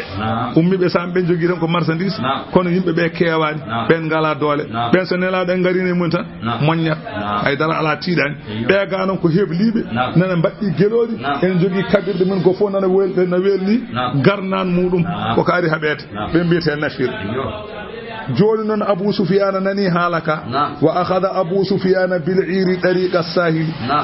andi lawol gol taw ko dow wonno e misala tan tawbe pay ko hedde galoy en joni non kanko nelaado en payi kanyumen hedde asne balla pour paddoyobe ton kanko Abu Sufyan non o nani kan hala be deftoy les be ngari ha siwol tan be telliti daane maayo be ndewoy ton ande hankandi nelaado en nan gar en biya habe ndewa do ndeka kambe be ndewi ga be ngara ha jalan be jengta be jengtira do hoore fo be pay gala andi be kam kan jiyata ha hankandi be payi to fa najat on sete daj on sete daj Abu Jahli en gummi to makka kanyum en pay nokkune wiye Badri paddo yi nelaado Allah en pour kabay mumen faqila li Abu Jahlin irji wodi wibe Abu Jahli ane sete ma o kote Abu Sufyan en payi wuro mum be bi do minen min jahan minen min jara Badri min tawayabe to tawde ko ni mamin tawoybe to min janay mabbe min barabe min kalkabe min jaha fasawara sallallahu alaihi ashabuhu nelaado disndire mum disndire sahaba mo waqala o wi inna allaha wa'adani ihda da'ifatayn Allah fodani kam goto e pelle didi de Allah wi kam ye en janoy e Abu Sufyan en walla ye en janoy e beedo wibe ne ngara do be nafir e ir فوافقوه على قتال النفير جامره صحابه be kawre nelaado Allah yobe ngarbe kabo yaay Abu Jahl fakariha ba'duhum wana yimbe bi ala be de ala hum bawre be ngone wiide lam nasta'iddu lahu min qabla nakirum sen kabe be do en ngala kabirde en dal dum do dal holnaki be do dal tambe ngone wiide non Allah wi Allah haali non alli wa inna fariqan ay ene fedde min almu'minina e julbe be la karihuna ko ande yujadilunaka ene beñondira e ma fil haqqi hare ba'da ma tabayyana lahum caggal de feñani be eywa masalan wonde ko Allah jogoy wallude be ko ebe be paami hankandi jogordon haboyde koy nafir wone mabbe non e belaka dum ay ka annama yusabuna ebe dengina elle ke be soggabe ila al mawti fewde mayde hum yanzurun ebenda wazkur jank idh ya'idukumullahu tumade Allah fodani on ihdat da'ifataini goto e pelle didi hol en pelle ir e nafir woni ko kalam mami ko annaha hen fedde wotere lakum ko onon Allah fodani on pelle didi de hen wotere kono non wata wadduna onon julbe be odon jidi an ko woni fi anna ghayra zati shawkari hanino tawana jomirabe kabirbe be ka hanino anna ghayra zati shawkati hanino taw wana jomiraɓe kabirɗe ɓe taw wana ɓen ɓe kaɓata koye takunu lakum latano on ɗum ɓe jinno kono wo yuridullahu Allah kañum kam muuyi ko an yuhiqqal haqqa nde tabitinta gonga bi kalimatihi e konguɗi mum gadinoɗe wonde ko ballowol islam wa yaqɗa o taƴa daabira cagle alkafirina hefereɓe ɓe ɗum woni ko Allah muuyi ɗum woni o yamiriɓe yoɓe jaaɓe kaɓoya e sete biyeteɗo nafir o ɓe goppa ir o Allah wi waɗiri ni ko li yuhiqqal haqqa mbele o tabitina gonga o yubdila o momta al baɗila keferu walaw karihal mujrimuna hayso hefereɓe mbelaka ɗum uzkur jangto an muhammadu siftor iz tastaghithuna rabbakum ciftore tumede paamniɗon jommon haɓɓuɗon e makko yo wallu on fastajaba lakum o jaabani wonande on o wi annino min mumiddukum boɗo wallira on bi alfin ujunere minal malaikati e malaikaji murdafina ɓe ganduɗa ɓe ene ndewdira mami wallir on malaikaji eywa ujunere dewdiroji murdafina ɓe ene ndewdira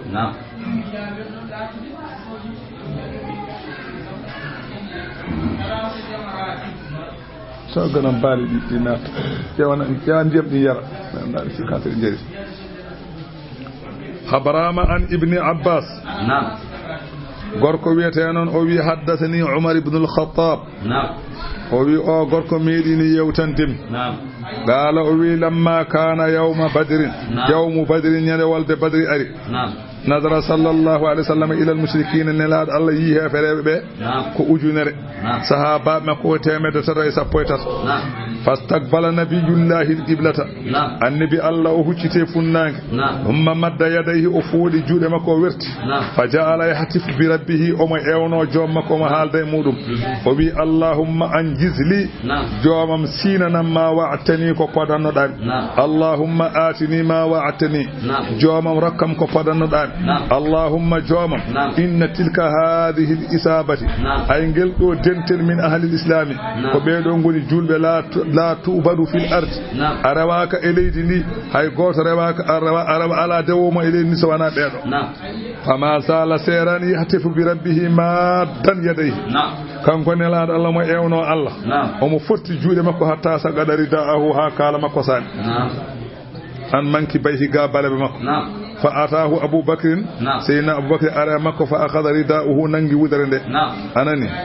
nangi wudere nde fa alqahu weddi wudere nde ala ana manki bahi e dow balaɓe makko summa altazamahu aboubacry dari caggal makko ene nangi wudere nde wa qala aboubacry wi ya nabiyallahi kafaka munasidatuka rabbuka ko kaldra Allah ko yoni hankandi fa innahu sayunjizu laka ma wa'adaka mi wondi ko Allah fadan ma ko o sinanti ɗum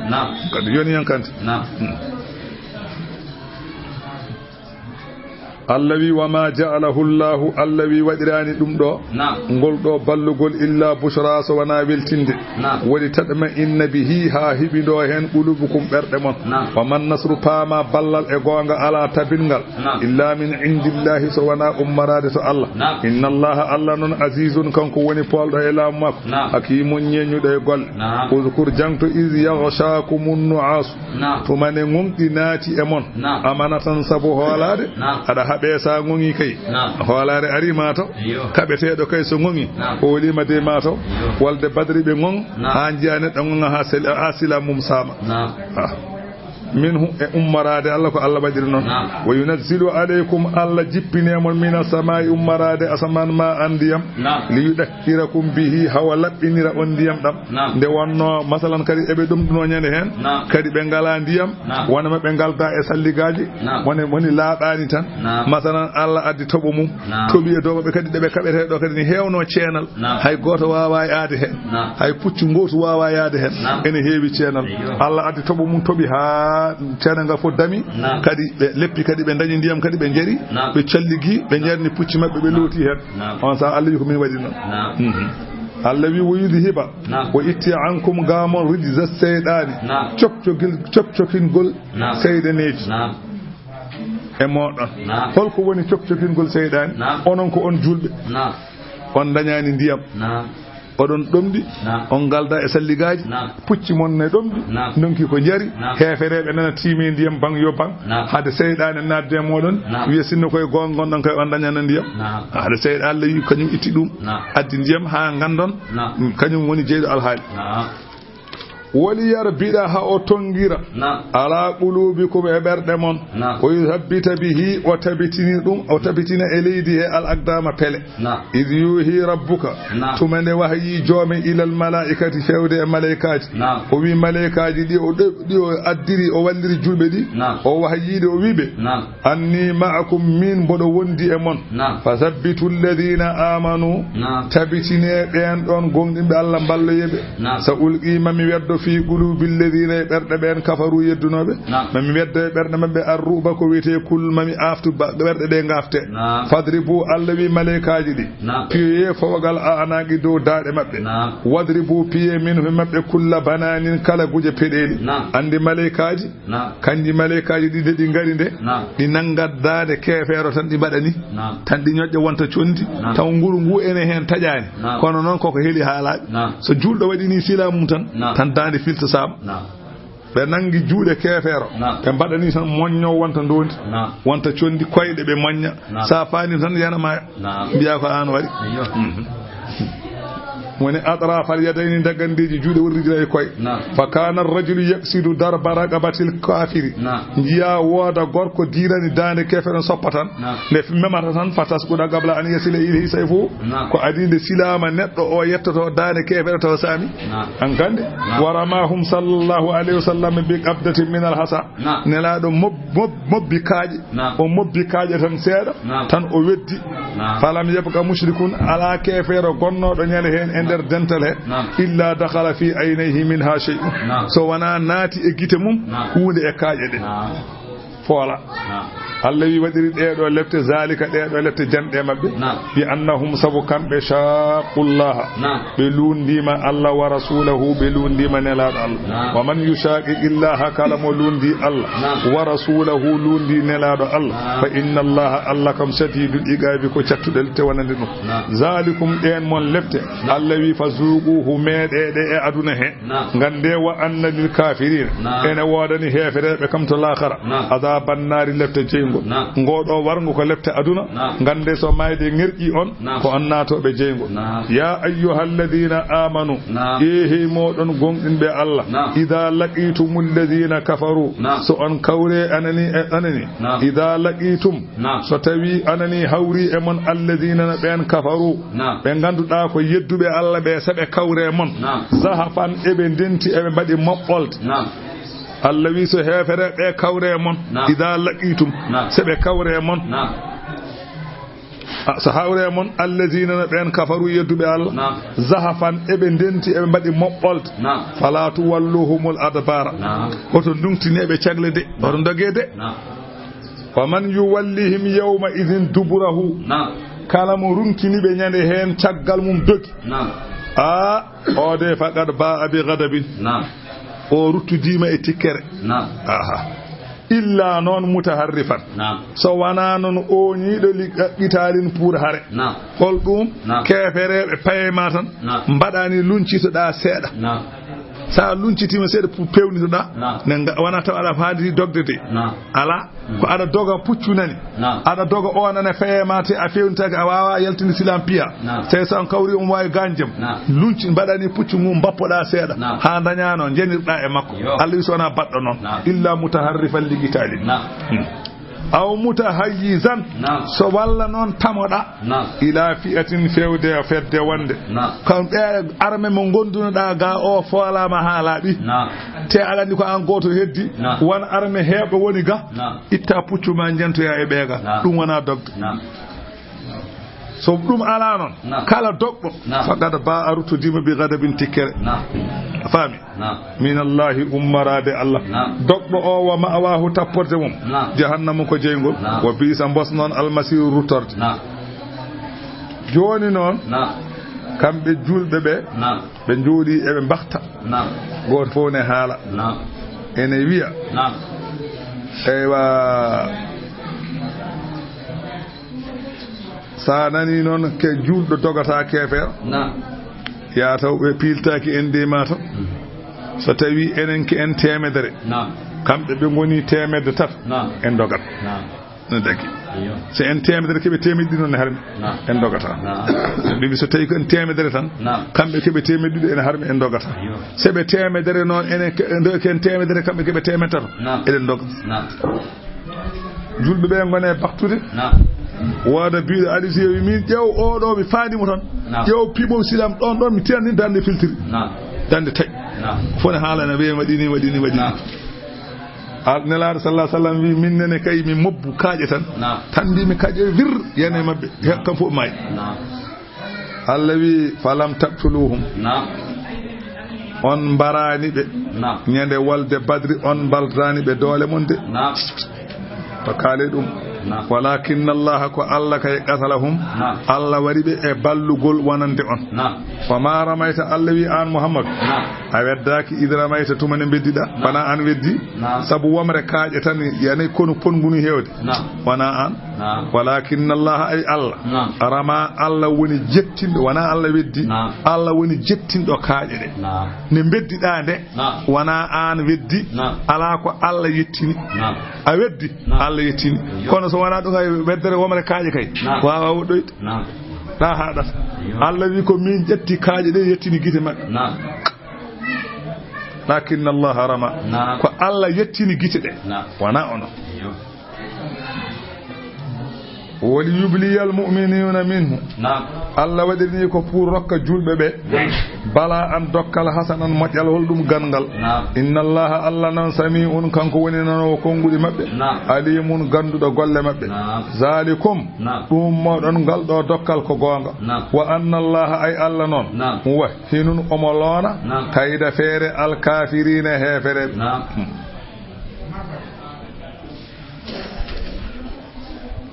in tastaftihu onon hefereɓe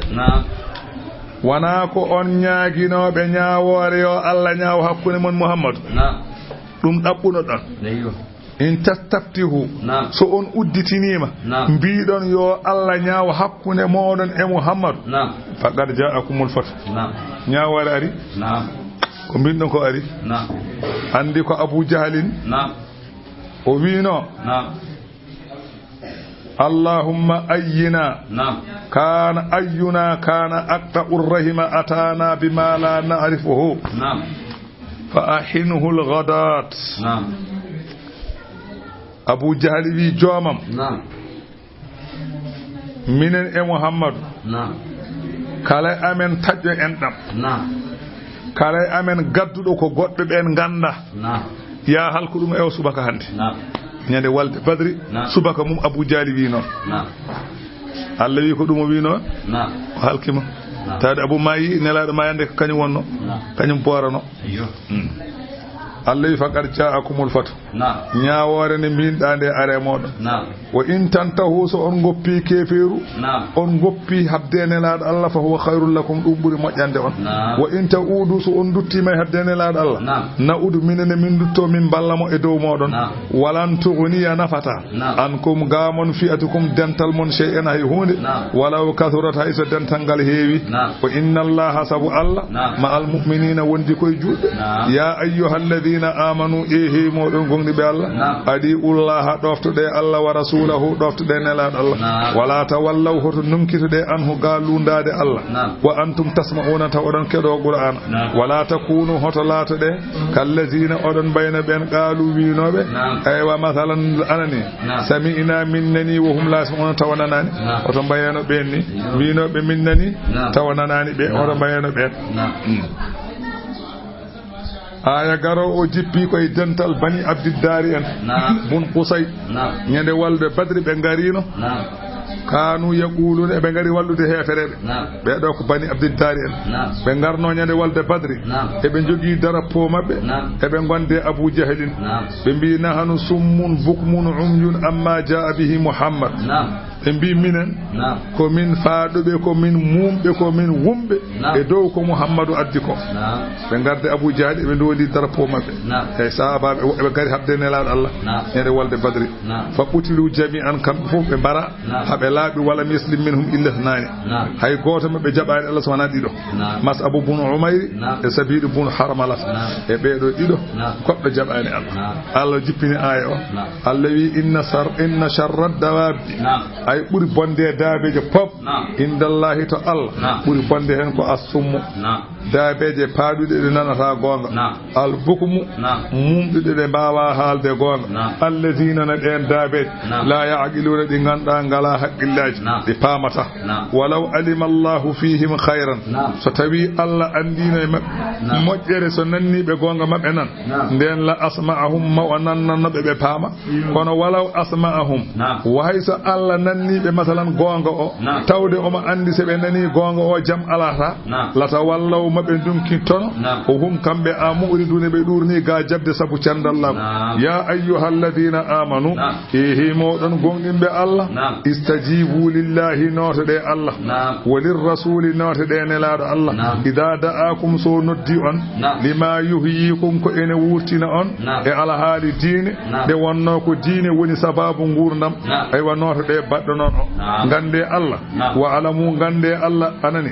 gande anna Allah yahulu baynal mar'i wa qalbihi gande hakkunde neɗɗo e ɓernde mum ko ɗon Allah woni ko Allah lombi ko hakkunde neɗɗo e ɓernde mum omo firlite ɓernde nde no welira fof noon waɗata kanko Allah ɓuri ɓallade neɗɗo e nanɗe ay nanɗe maɗe e nofru mandu andi wona nofru nanata ko nanata ko nder nofru woni ko ordinateur yimɓe mum ala noppi mbeta pawa ala noppi abba oɗo ala noppi kono sa noddi mum nana a ɓurani mawnu noppide kono o nanata ndeke wona noppi nanata wona koko nder woni ko ordinateur o on bonata eyyi Allah wi ordinateur o no ɓallodiri e nofru ni Allah wi min ɓuuri ɓallade may ɗum Allah wi guite e ko yiyata ko andi wona yitere yiyata mbeɗa siidi bayle lala guite nana puttini kono yiyata ene futtini de kono yiyata wona guite jiyata ko yiyata koko nder woni ɗum so iwi tan a yiyata a siɗi guite puttino ala ko nafata wumoɓe kay ɓe jogui guite mato o wi Allah wi min ɓuuri ɓalladema ay ko yiyata ko no waade yitere ni Allah min ɓuuri ɓalladema e ɗum min ɓuuri ɓalladema e memgol ɓandu tina memama no ɗum ɓallori ɓandu ni min ɓuuri ɓalladema e ɗum no memirta jungo ma tan mbaɗa e ɓandu neɗɗo walla mbaɗa e ɓandu ma tina e ɓandu ɗum memi kam no ɓandu tinirɗa ɓandu ma memi Allah wi ɓuuri ɓallade may ɗum hinere ko urnoto andane uuri walla urno andane luuɓi no ɗum wayi ɓallade hinere ni Allah mi ɓallade may ɗum ndeke o ɓuuri ɓallade ma de ma to walla ɗemgal mbaɗa hen hunde gandane haaɗi walla mbaɗa hen hunde gandane weeli no ɗum wayi ɓallade ɗemgal ngal ni Allah mi ɓuuri ɓallade may ɗum wala mu annallah yahulu baynal mar'i wa qalbihi a faami Allah wi wa annahu kanko Allah ilayhi ko fewde makko tuhsharuna ndendinte ɗon joɓe ɗon golle mon wattago kule fitnatan jarabuye walla jaayiya mo ganduɗa so tawi heeɓi on jaayiya garowo e mon mo ganduɗa la tusibanna alladhina jaayiya mo heɓata ɓen zalamu minkum toññoɓe mon khasatan e keride ala kule on jaayiya mo ganduɗa so tawi ari wona waɗɓe ɓe tan haɗata ala ko waɗɓe ɓe eɓe mbaɗani ɓe fof kala ñoko kule on jaayiya so tawi Allah addi jaayiya mum moƴƴo o e bonɗo o fof nawarat o wi so ɗum kule on jaayiya ɓuuri huɓɓinade o wi jaayiya so ari e nokku o wi Allah ene waɗana en misala o wi keɓa bone ne waɗe e wuro keɓa nder suudu ma gudda baafal mbiya min kam mi wondaka aɗa mi yahani toon sama fo udda leloɗa o wi way misala way kono jolen e laana ka ko étage suji ɗiɗi waɗi étage less étage dow o wi wonɓe dow ɓe enen ngoni dow wonɓe lesɓe enen ngoni les wonɓe lesɓe mbiya enen gitta e laana leska alluwal enen jarta enen dajjita heen alluwal enen wonɓe dow ɓe mbiyen sama fuu in so bone ari ne ɗacca en cikkuɗa sen deppi haɓe mbaɗi noon en kaɓaane e maɓɓe seɓe maayi tan enen en maya so tawi noon Allah walli en kaɓe maɓɓe en poli ɓen fof daɗen ko ɗum woni o wi ɗum woni misala yimɓe nan ɗo mbaɗa ko boni keɓa nder suuba gudda mbiya min kam mi tawaka mi ala hen mbaɗandi ɗum kam so jaayi ari koye maɓɓe arata hay anne kay jaaye yen tati an accude ɓe mbaɗi o e kamɓe waɗɓe fof bone koye mon so bone ari koye mon natat woppata on ɗum wiyete jorgol sumari keccol so jorgol sumarta keccol yaro ɗi darodaki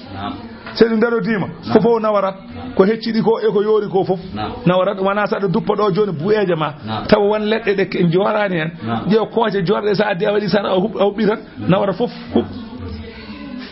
ndeke mbaɗɗo ko boni ema waɗani ko boni fof tawde mo waɗani ko boni o hartaki so boni ari fof nawarat paama ɗum oto wi yoɓe mbat koɓe beela ma arte mabɓe anne kay ma arte ma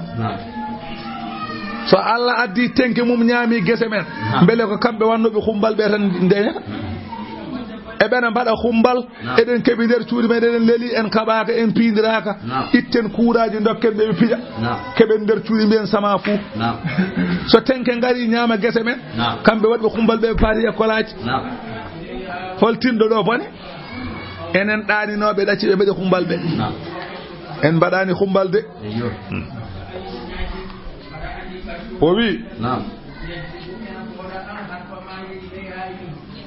o wi so tawi ka rasulu sallallahu alaihi wasallam o wi kala ne jiiɗa Allah leptiri yimɓe sabu goofi heeriɓe ko heeriɓe ɓe mbaɗi bonandeji ɗi yimɓe heddiɓe ɓe ene kucciti hen te ene mbawi ittude ene kucciti hen ene mbawi ittude mbasi ittude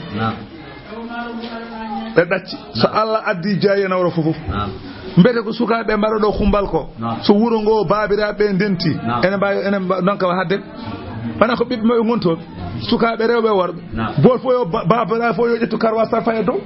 mo tawa sa tawi debbo ma piya sa tawi ɓiye piya jaam wontata haydara ala hen wuro ngo fof so waɗi moɓɓolde mbaɗi moɓɓolel tan jeehi payi godron so tawi to en mbaɗa xumbal pisa fijirde law sabu koɓe rokkaɓe kuuraɓe ngala koɓe rokkaɓe dokkuɗoɓe no wawi hartere wiya rokku ɓe mbawa wadde ɓe dañata gasi luɓɗoɓe seena misi o luuɗoɓe o ɓe mbiya ɗum no sa attiɗo seena min komin heeloɓe waɗa artir wuura men ne ɓe nanta seena misi ɓe ngala kalis wona ɓe piyat ɓe coota ɓe luwa i dom luwo seena misi aha no min tawɗo seena misi wa fof komin heeloɓe addata sabu yiɗi kay seena misi ma ko addata so addi kelen ha cekke jogo piyanmo ha amayde ngerƴamo o artirta kono noon enen fof en nattata cuuɗi ndiloɗen fabian ngaji men mbiyen yen mbaale jaam a jogarani walde jaam kay a lelima kono a walta e jaam so tenke guurtama e guese men bone naata e men enen taw kamɓe mbanno o wi so tawi bone waɗi so Allah addi lepte mum o wi tawaɗo o emo tawa ko o fof nawarat o wi tawaɗo ene wela so halkare nde ari nawara ɗum mo tawaka ene wela so ene tawano taweteno so halkare ari nawara ɗum tawaɗo welaka Allah ne andi kadi welaka o ɗo so halkare ari tawata ɗum gonɗo ladde mo tawaka kadi sene tawano kadi welaka halkare tawoyta ɗum kono noon mo ganduɗa aɗana ladde so hoddiranoma aɗan ɗo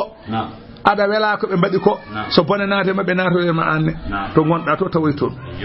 paama ɗum ɗum woni Allah wi watta ukule fitna tan jaayiya mo ganduɗa la tusibanna mo heɓata allazina no ɓen zalamu toññoɓe min komi won khasatan e keeridi Allah wi mana ɓe kamɓe tan nangata wa'lamu gande anna Allah shadidul iqabi kanko tan woni cattuɗo lepte kanko Allah wazkuru ciftore إذ أنتم تمن أنن قليل كون سيدا مستضعفون في الأرض odon lona no eleydi ndi ala no poddon ala no poddon odon lona no eleydi ndi ala no poddon takhafuna odon kulno an yatakhaffakum an-nas nde yimbe be diftoto on heferebe alano poddon onon julbe kewal mon alano foti alano poddon te heferebe be ebe mbawno diftade on don e don fa awakum kanko Allah o tappoy on fewde Madinatu Munawwara wa ayyadakum o sembiniri on bi nasrihi e bal makko nyare walde badri warazaqakum o arzigini on min ad-dayyibati e gede dagide la allakum belejo onon taskuru odon mantanema Allah aya garo o jippi koy Abu Lubabata bun Abu Lubabata Marwan ibn Abdul Munzir nelaado sallallahu alaihi wasallam nelnomo to bandi ko en bani Quraizata en yahudiyankobe ay wali yanzilu ala hukmihi ay wan pourbe nyippo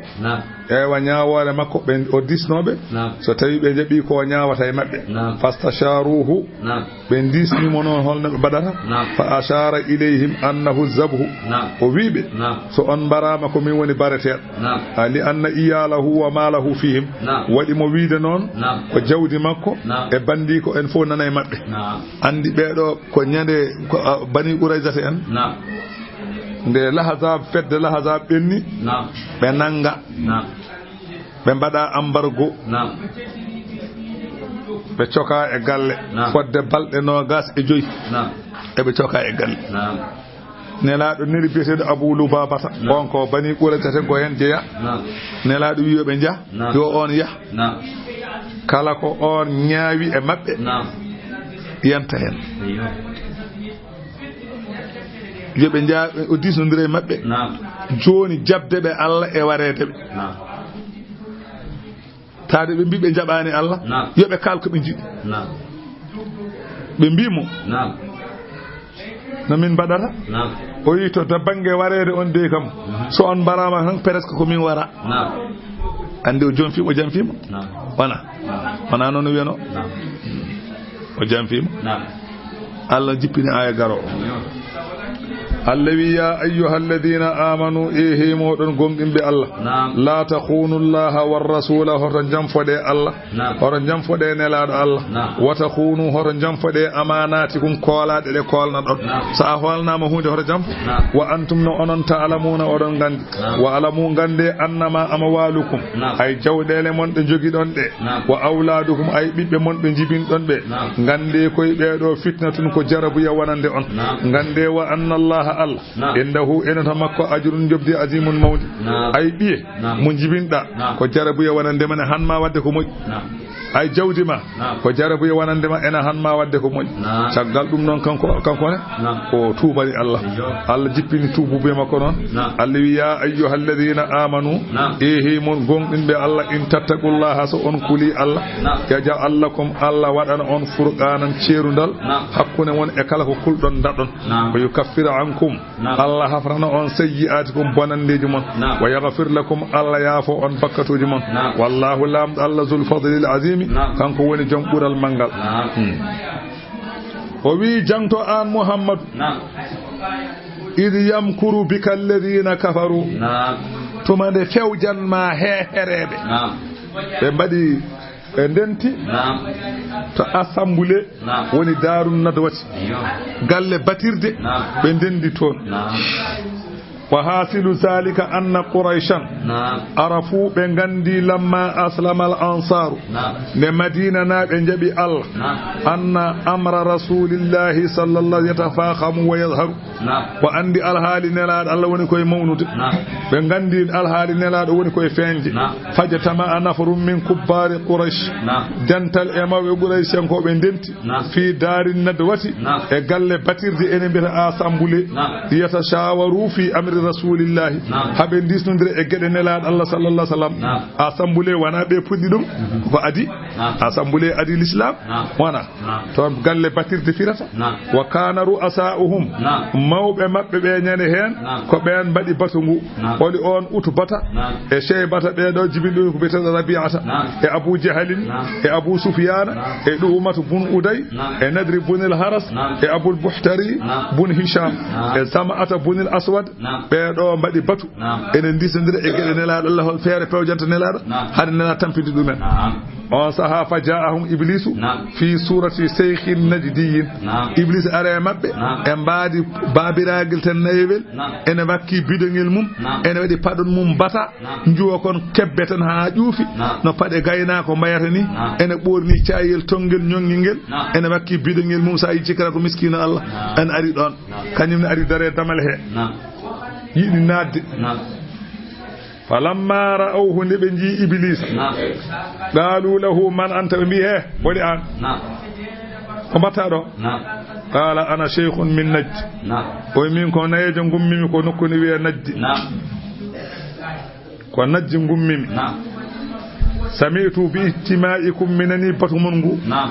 fa aradtu an ahdurakum jinmi tawede batu ngumi tawe on walan ta'dimu minni ra'yan wa nasan so Allah jabi on jogorani wasde am do feere on jogorani wasde am do lamdiru mami laba non reedu mami fewjan on ko ne fewat am e mi wadde nat an ko an min jid on saha kanko babidagel ngel o naati betedo Abu Buhtari o on wi amma ana so tawi ko min fa ara min feram ko ni o holde be bi holden o wi anta akhudhu muhammadan wa tahbasuhu fi baytin muqayyadan min pami ko nangen muhammad coken mo e suudu baden mo ngejje baden makko gejjalal woni kabben ma hawtida wata suddu babal bayti ghayra quwwatin tulquna minha da'amahu wa sharabahu hatta yahlika ngudden moy suudu tongen ma ho biita damal suudu ngal masalan mbaren dum ngoppenen pallantewel tokko nyillel eden beddo ton nyaamde seeda eden beddo ton jarde ndiyam seeda ha o maaya poftene bone makko tan fasara kadhalika shaykhun najji nayejo gondo do no wulli kala bisa ra'ay mas fere ma ande Allah bonni fere ma boni an boni fere san badi non inna ashabahu yugatilunakum wa yukhrijunahu qaharan alaykum san badi non sahababe makko kaba e modon jaltina mo force mara on jaltina mo force ala ko bawdon hen fagalu sadaga sheikhun naji bi a gongro nayjo kal ko de gongre enen e bedo ko wartibe den gandi kala no badden fere so tawi en badi do e bayande meden be mbaren dum non dal ko bi ko gonka goddo wi Hisham bin Umar onene haala feere mum ko wala on wi min de dal no pamirmi inni ara an tahmilu ala ba'i an tahmiluhu ala ba'irin fatukhrijuhu min bayni adhhurikum fala yadurrukum ma sana'a min pammi ko kabben moy ngeloba hawo biica pier ngeloba nawamo ha do mayo fof kanko no mayoro to an kandi kala ko wawi wadde an kandi la ko lorlate en mawdo najjiyankobe naywel ngel wi ma hadha bi ra'yin dum do wana feere anani nde odon bada ala de feere wana feere ta'muduna ila rajulin qad atba'ahu sufaha'ukum nangon gorko mo ganda daybe mon ene dewe mum ay wa fatukhrijuhu ila ghayrikum jaltina mo nawon wuro wongo ko wana onon kon daybe dum ana feere bele on jiyani alam taraw ila halawati man digihi on jiyano welde haala on jiyani dum wadala dati lisanihi on jiyani demgal makko e wellitaade la in fa'altum zalika wallahi so on badi dum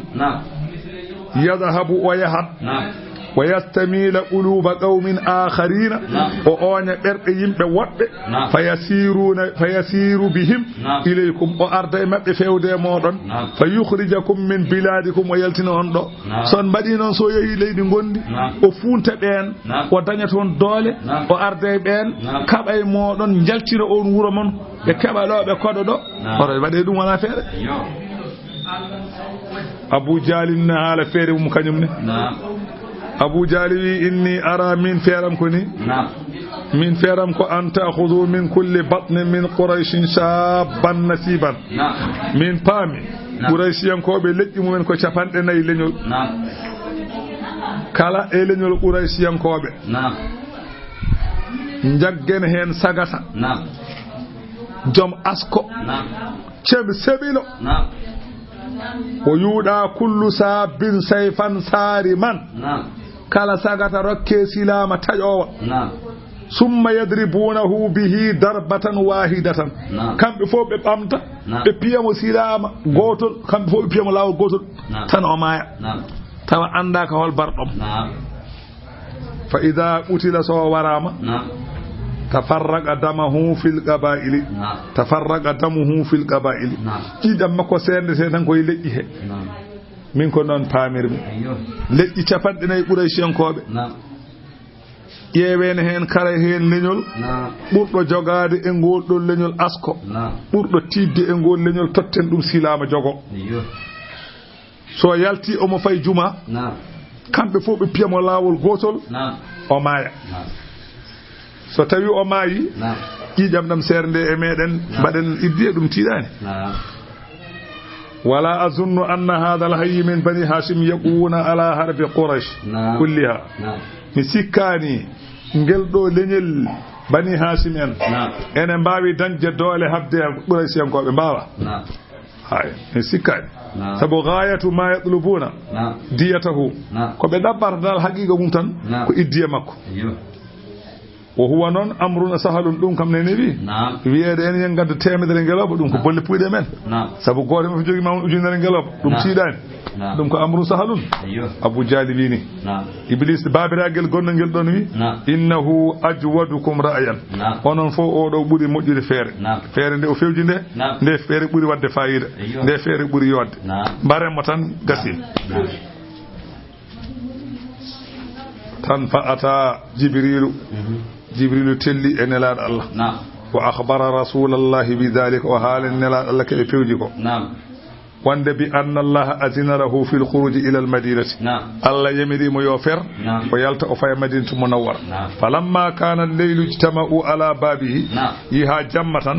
be ngari be mbadi mobbolel to damal galle makko do be jodi don yarsudunahu e be tombomo hatta yanama hawadano fa amara rasulullahi aliyan on sahane la Allah yamir sayyidina aliyu an yabita bi marji'ihi yo sayyidina ali lelo do lelotnodo qala lahu o bi sayyidina aliyu tasujju bi burdati suddu wudram fa innahu ko woni fi lan yukhallisa ilayka minhum amran takrahuhu so Allah jabi ala ko jogori yande ma ka yida suddu wudram de ndeja nela sayyidina ali suddi wudram makko summa qadi rasulullah sallallahu alaihi wasallam nela do yalti jamma wa qad akhadha Allah absarahum Allah ene nangi gite be kambe hudabe be falam yarahu minhum ahadun hay goto be yanimu kambe fo jodi damal galle makko e padi hawa ara o yalta de baramo e be jiyaay be tinani aywa kanko sayyidina rasul sallallahu alaihi wasallam o ƴetti ceenal leydi omo faway koye mabbe omo janga yasin wal qur'anil hakimi hayati fa arsalnahum fa hum la yusirun nde o ari nde o tawi o bettuwe e be nyoha e be jodi mi biya so yalti do hande e wi e sen be o tawi Abu Jali ni wiya o wi e so tawi en gowdinimo men laamo aare beɓe ɓe gona aare beɓe gona macciɓe men men dañƴum men dañ o haala tan kecce ande so yaltiɗo hande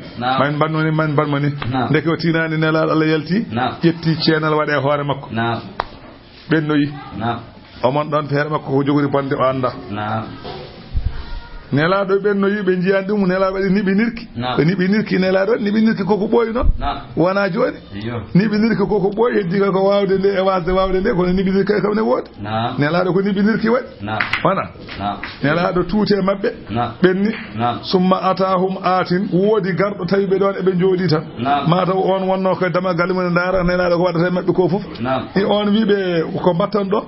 ɓe mbi min padɗo ko a Mouhammad yalta min mbara ɗum o wiye on ɗayi inna Muhammadan kharaja alaykum Muhammad yalti ko ɓooy birtima on ɗo o waɗa atturaba ala ru'usikum o ƴetti leydi o waɗe koye mon ko ɓooy o yeehi lawol makko tan ɓe goto waɗani hen leydi waɗa wi heeli o tan gidda ummo daro oyi fama min rajulin minhum asabahu zalika turabu illa qutila yawma badrin kafira o wi ala e mabɓe mo hoore mum waɗa leydi ñande hen so wona ñande walde badri maayi nelaɗo ɓe ni fayi Madina tum nawwara Allah wi ɗum woni wa iz yamkuru bika alladhina tuma nde fewjanma ɓen kafaru yeddunoɓe Allah holko ɓe pewjanma ɓe yuthbituka fulɓe tonguma aw yaqtuluka walla ɓe mbarma aw yukhrijuka walla ɓe jaltinma wa yamkuruna Allah wi eɓe pewjanma wa yamkurullahu Allah ene siina feere mum kañum wallahu Allah khayrul makirina dendangal fewjoɓe kañum ɓuri andude wa ida tutla alayhim so tawi dursitama e mabɓe ayatuna qur'ana amen qalu ɓe mbiya kad sami'na min nani ko kalɗa ko kono law nasa'u so min belanoma la qulna misla hadha ko kalata ko min kalandu ɗum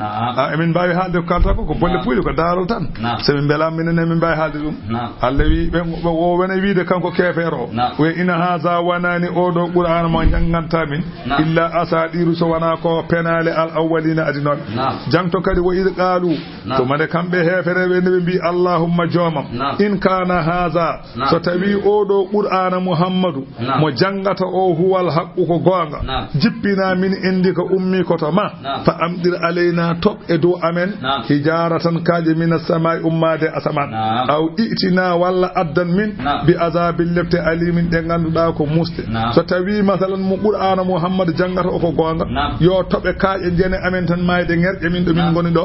walla asaman o dajjito yana amen min maya a wittina bi azabin alimin walla gaddana min lebte muste kefeero goto haali ka haal Allah wi wa ma kana Allahu li azibahum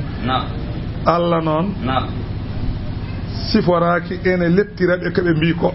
wa anta fihim tawde aɗa wonde maɓɓe aɗa wone nder wuuro he Allah wi mi lettataɓe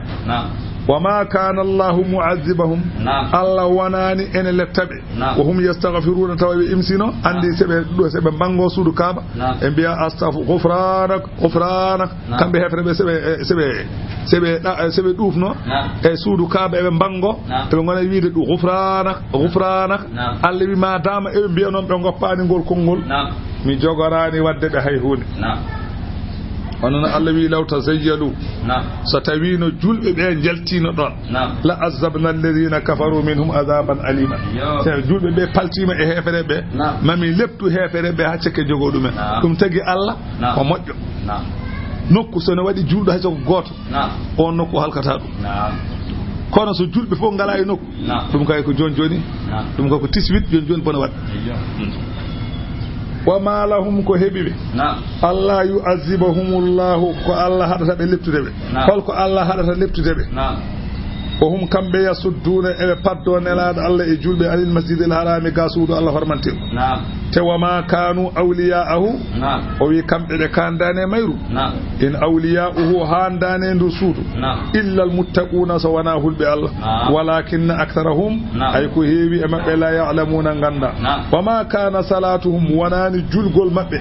indal bayti to suudu kaaba ɗo wonani julgol maɓɓe ɗon illa muka an so wona ko guuɗali wa tasdiyatan e foɓɓude kelle seɓe bango suudu kaaba ɓe gonata koye wudde eɓe poɓɓa kelle eɓe bango suudu kaaba eɓe nguuɗa eɓe poɓɓa kelle andi ɓe kam kandani suudu kaaba haade ko ɓe kay ɓe kandani hen Allah wiya ɓe yawmal qiyamati ñande hade yawmal qiyamati arde tawa Allah wiɓe fa suuqul azaba ɗum ɗo ko haadi fof ko haade ko juuɗa ɓendude meeɗe lepte ñande walde badri bima kuntum sappo ko laati ɗon takfuru oɗon jedda innal ladina kafaru ɓen ɓe ganduɗa ko yedduɓe Allah ɓe yunfiquna amwalahum eɓe nafqa jawɗele mabɓe e habdene laaɗo Allah liyasuddu haɓe paddoro jawɗele ɗe an sabilillahi ga diine Allah Allah wi fasa yunfiqunaha maɓe nafqu jawɗele ɗe humma takunu laato to wattande alhaali alayhim maɓɓe jawɗele ɗe gona hatratan nimsa summa yughlabuna ɓe poole e aduna walladina kafaru ɓen ɓe ganduɗa ko yedduɓe maɓɓe ila jahannama fewde jahannama de yawmal qiyamati yuhsharuna ɓe coggete ko fewde jahannama Allah wi waɗiri ko liyamiza Allahu ha Allah falto alkhabisa kefero min ɗiyibi ummorade julɗo ha Allah itta serda kefero e julɗo wayja alal khabisa wa ƴetta hefere ɓe o waɗa ba'dahu yoga mumen ala ba'dina yoga fa yarkumahu o fawdira ɗum kanko Allah jami'an kamɓe pop hefereɓe o fawa ɓe e dow ɓe o fawa ɓe e dow ha mbaɗa moɓɓolel fa yaj'alahu o waɗaɓe fi jahannama e jahannama Allah kamɓe wi kamɓe fof wonnanno yaɓe jeygol ne wiyeni ulaika ɓe humul khasirun ɓe mbiyete pertuɓe qul lilladina kafaru wi ɓen yeddunoɓe ɓe Abu Sufyan ko jeddunoɗo caggal ɗum teg kanko e wondiɓe makko Allah wi seɓe kaaliɓe cenni Allah